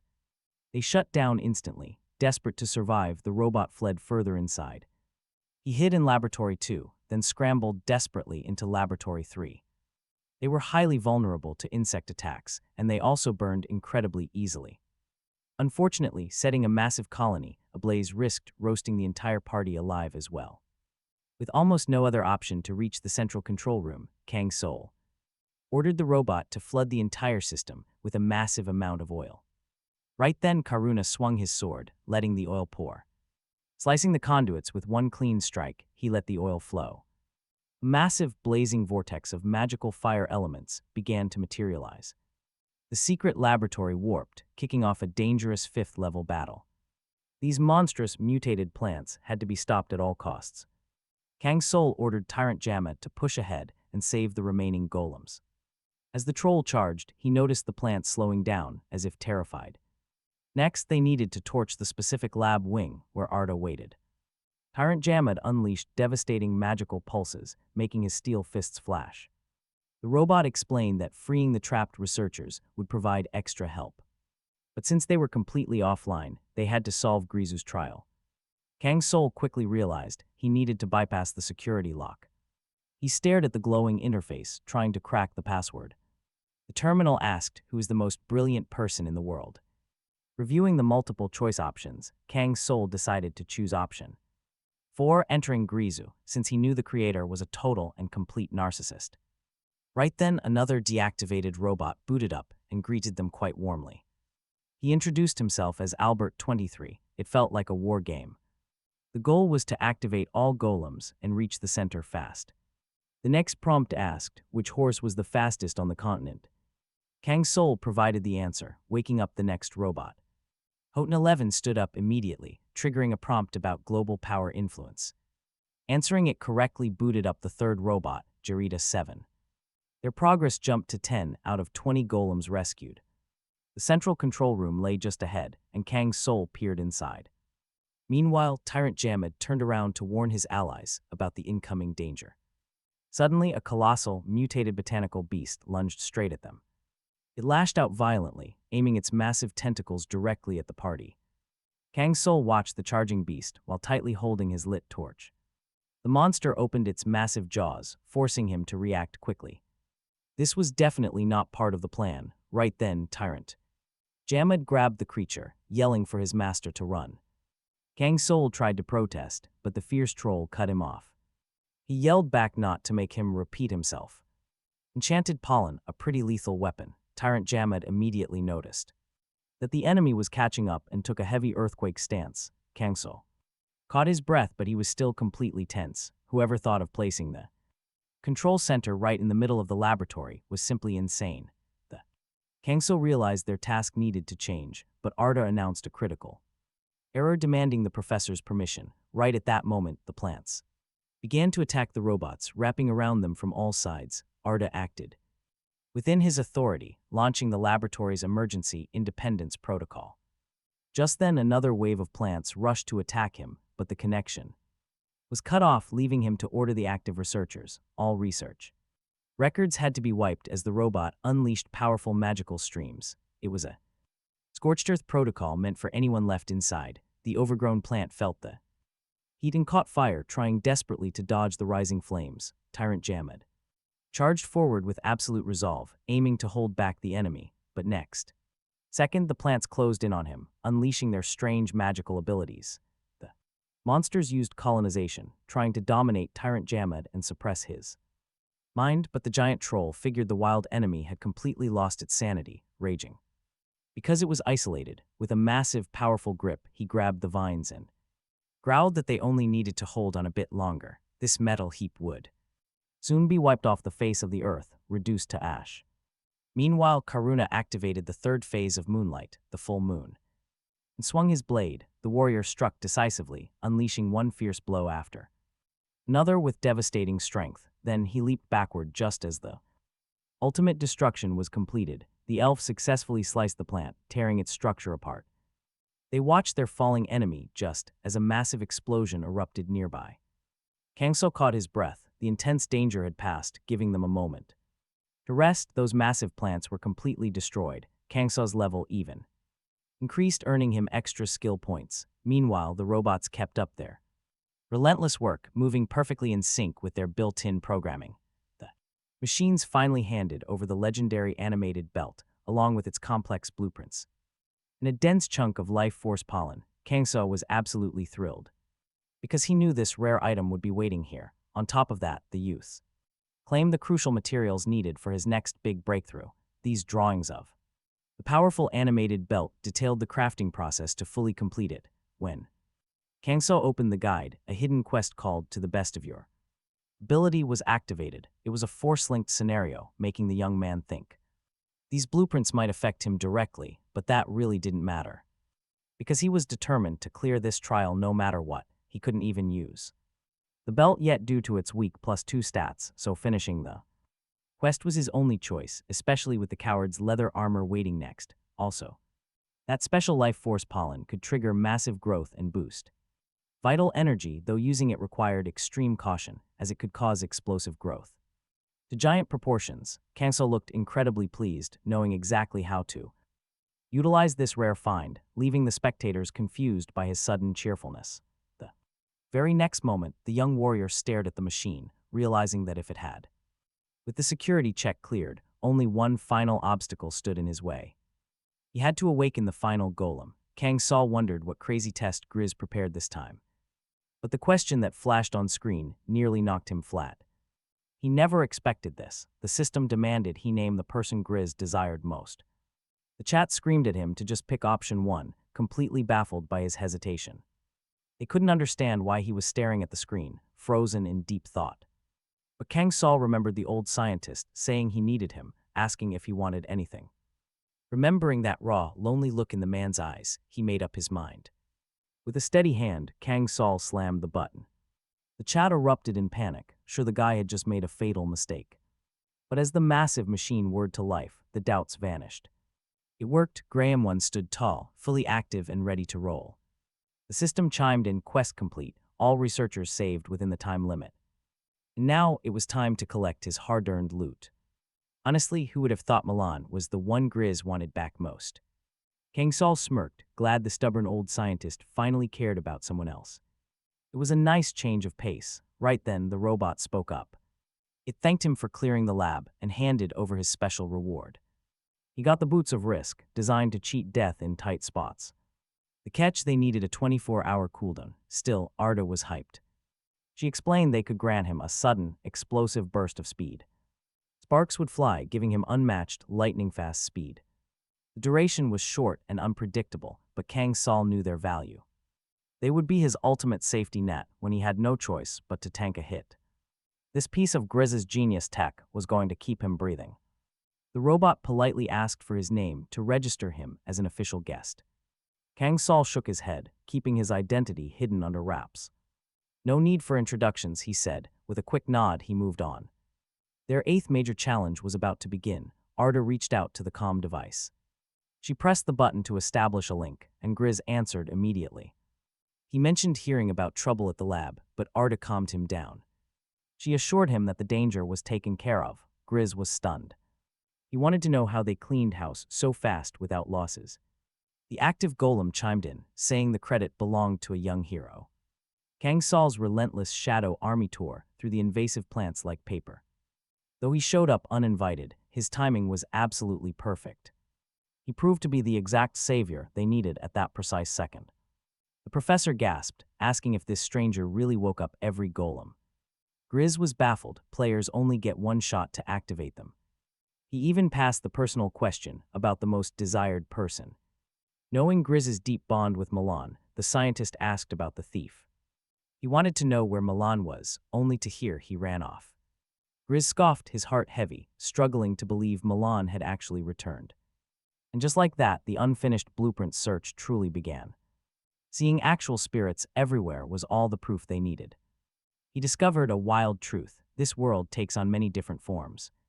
These cute little spirits seemed harmless, at first anyway.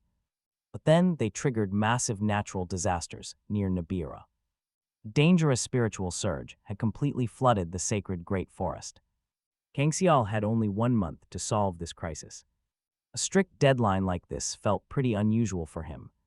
Looks like another tedious chore. He glanced thoughtfully at the sky. Not a single spirit was visible in the entire area. He stood there completely baffled. Then he spotted some movement. A few other players were wandering through the thick trees. One guy warned his partner to ignore the new competition. Kang Soul immediately realized they were also on the same quest. Out here, fellow players could quickly become allies or dangerous rivals. He quietly watched as they muttered complaints to each other.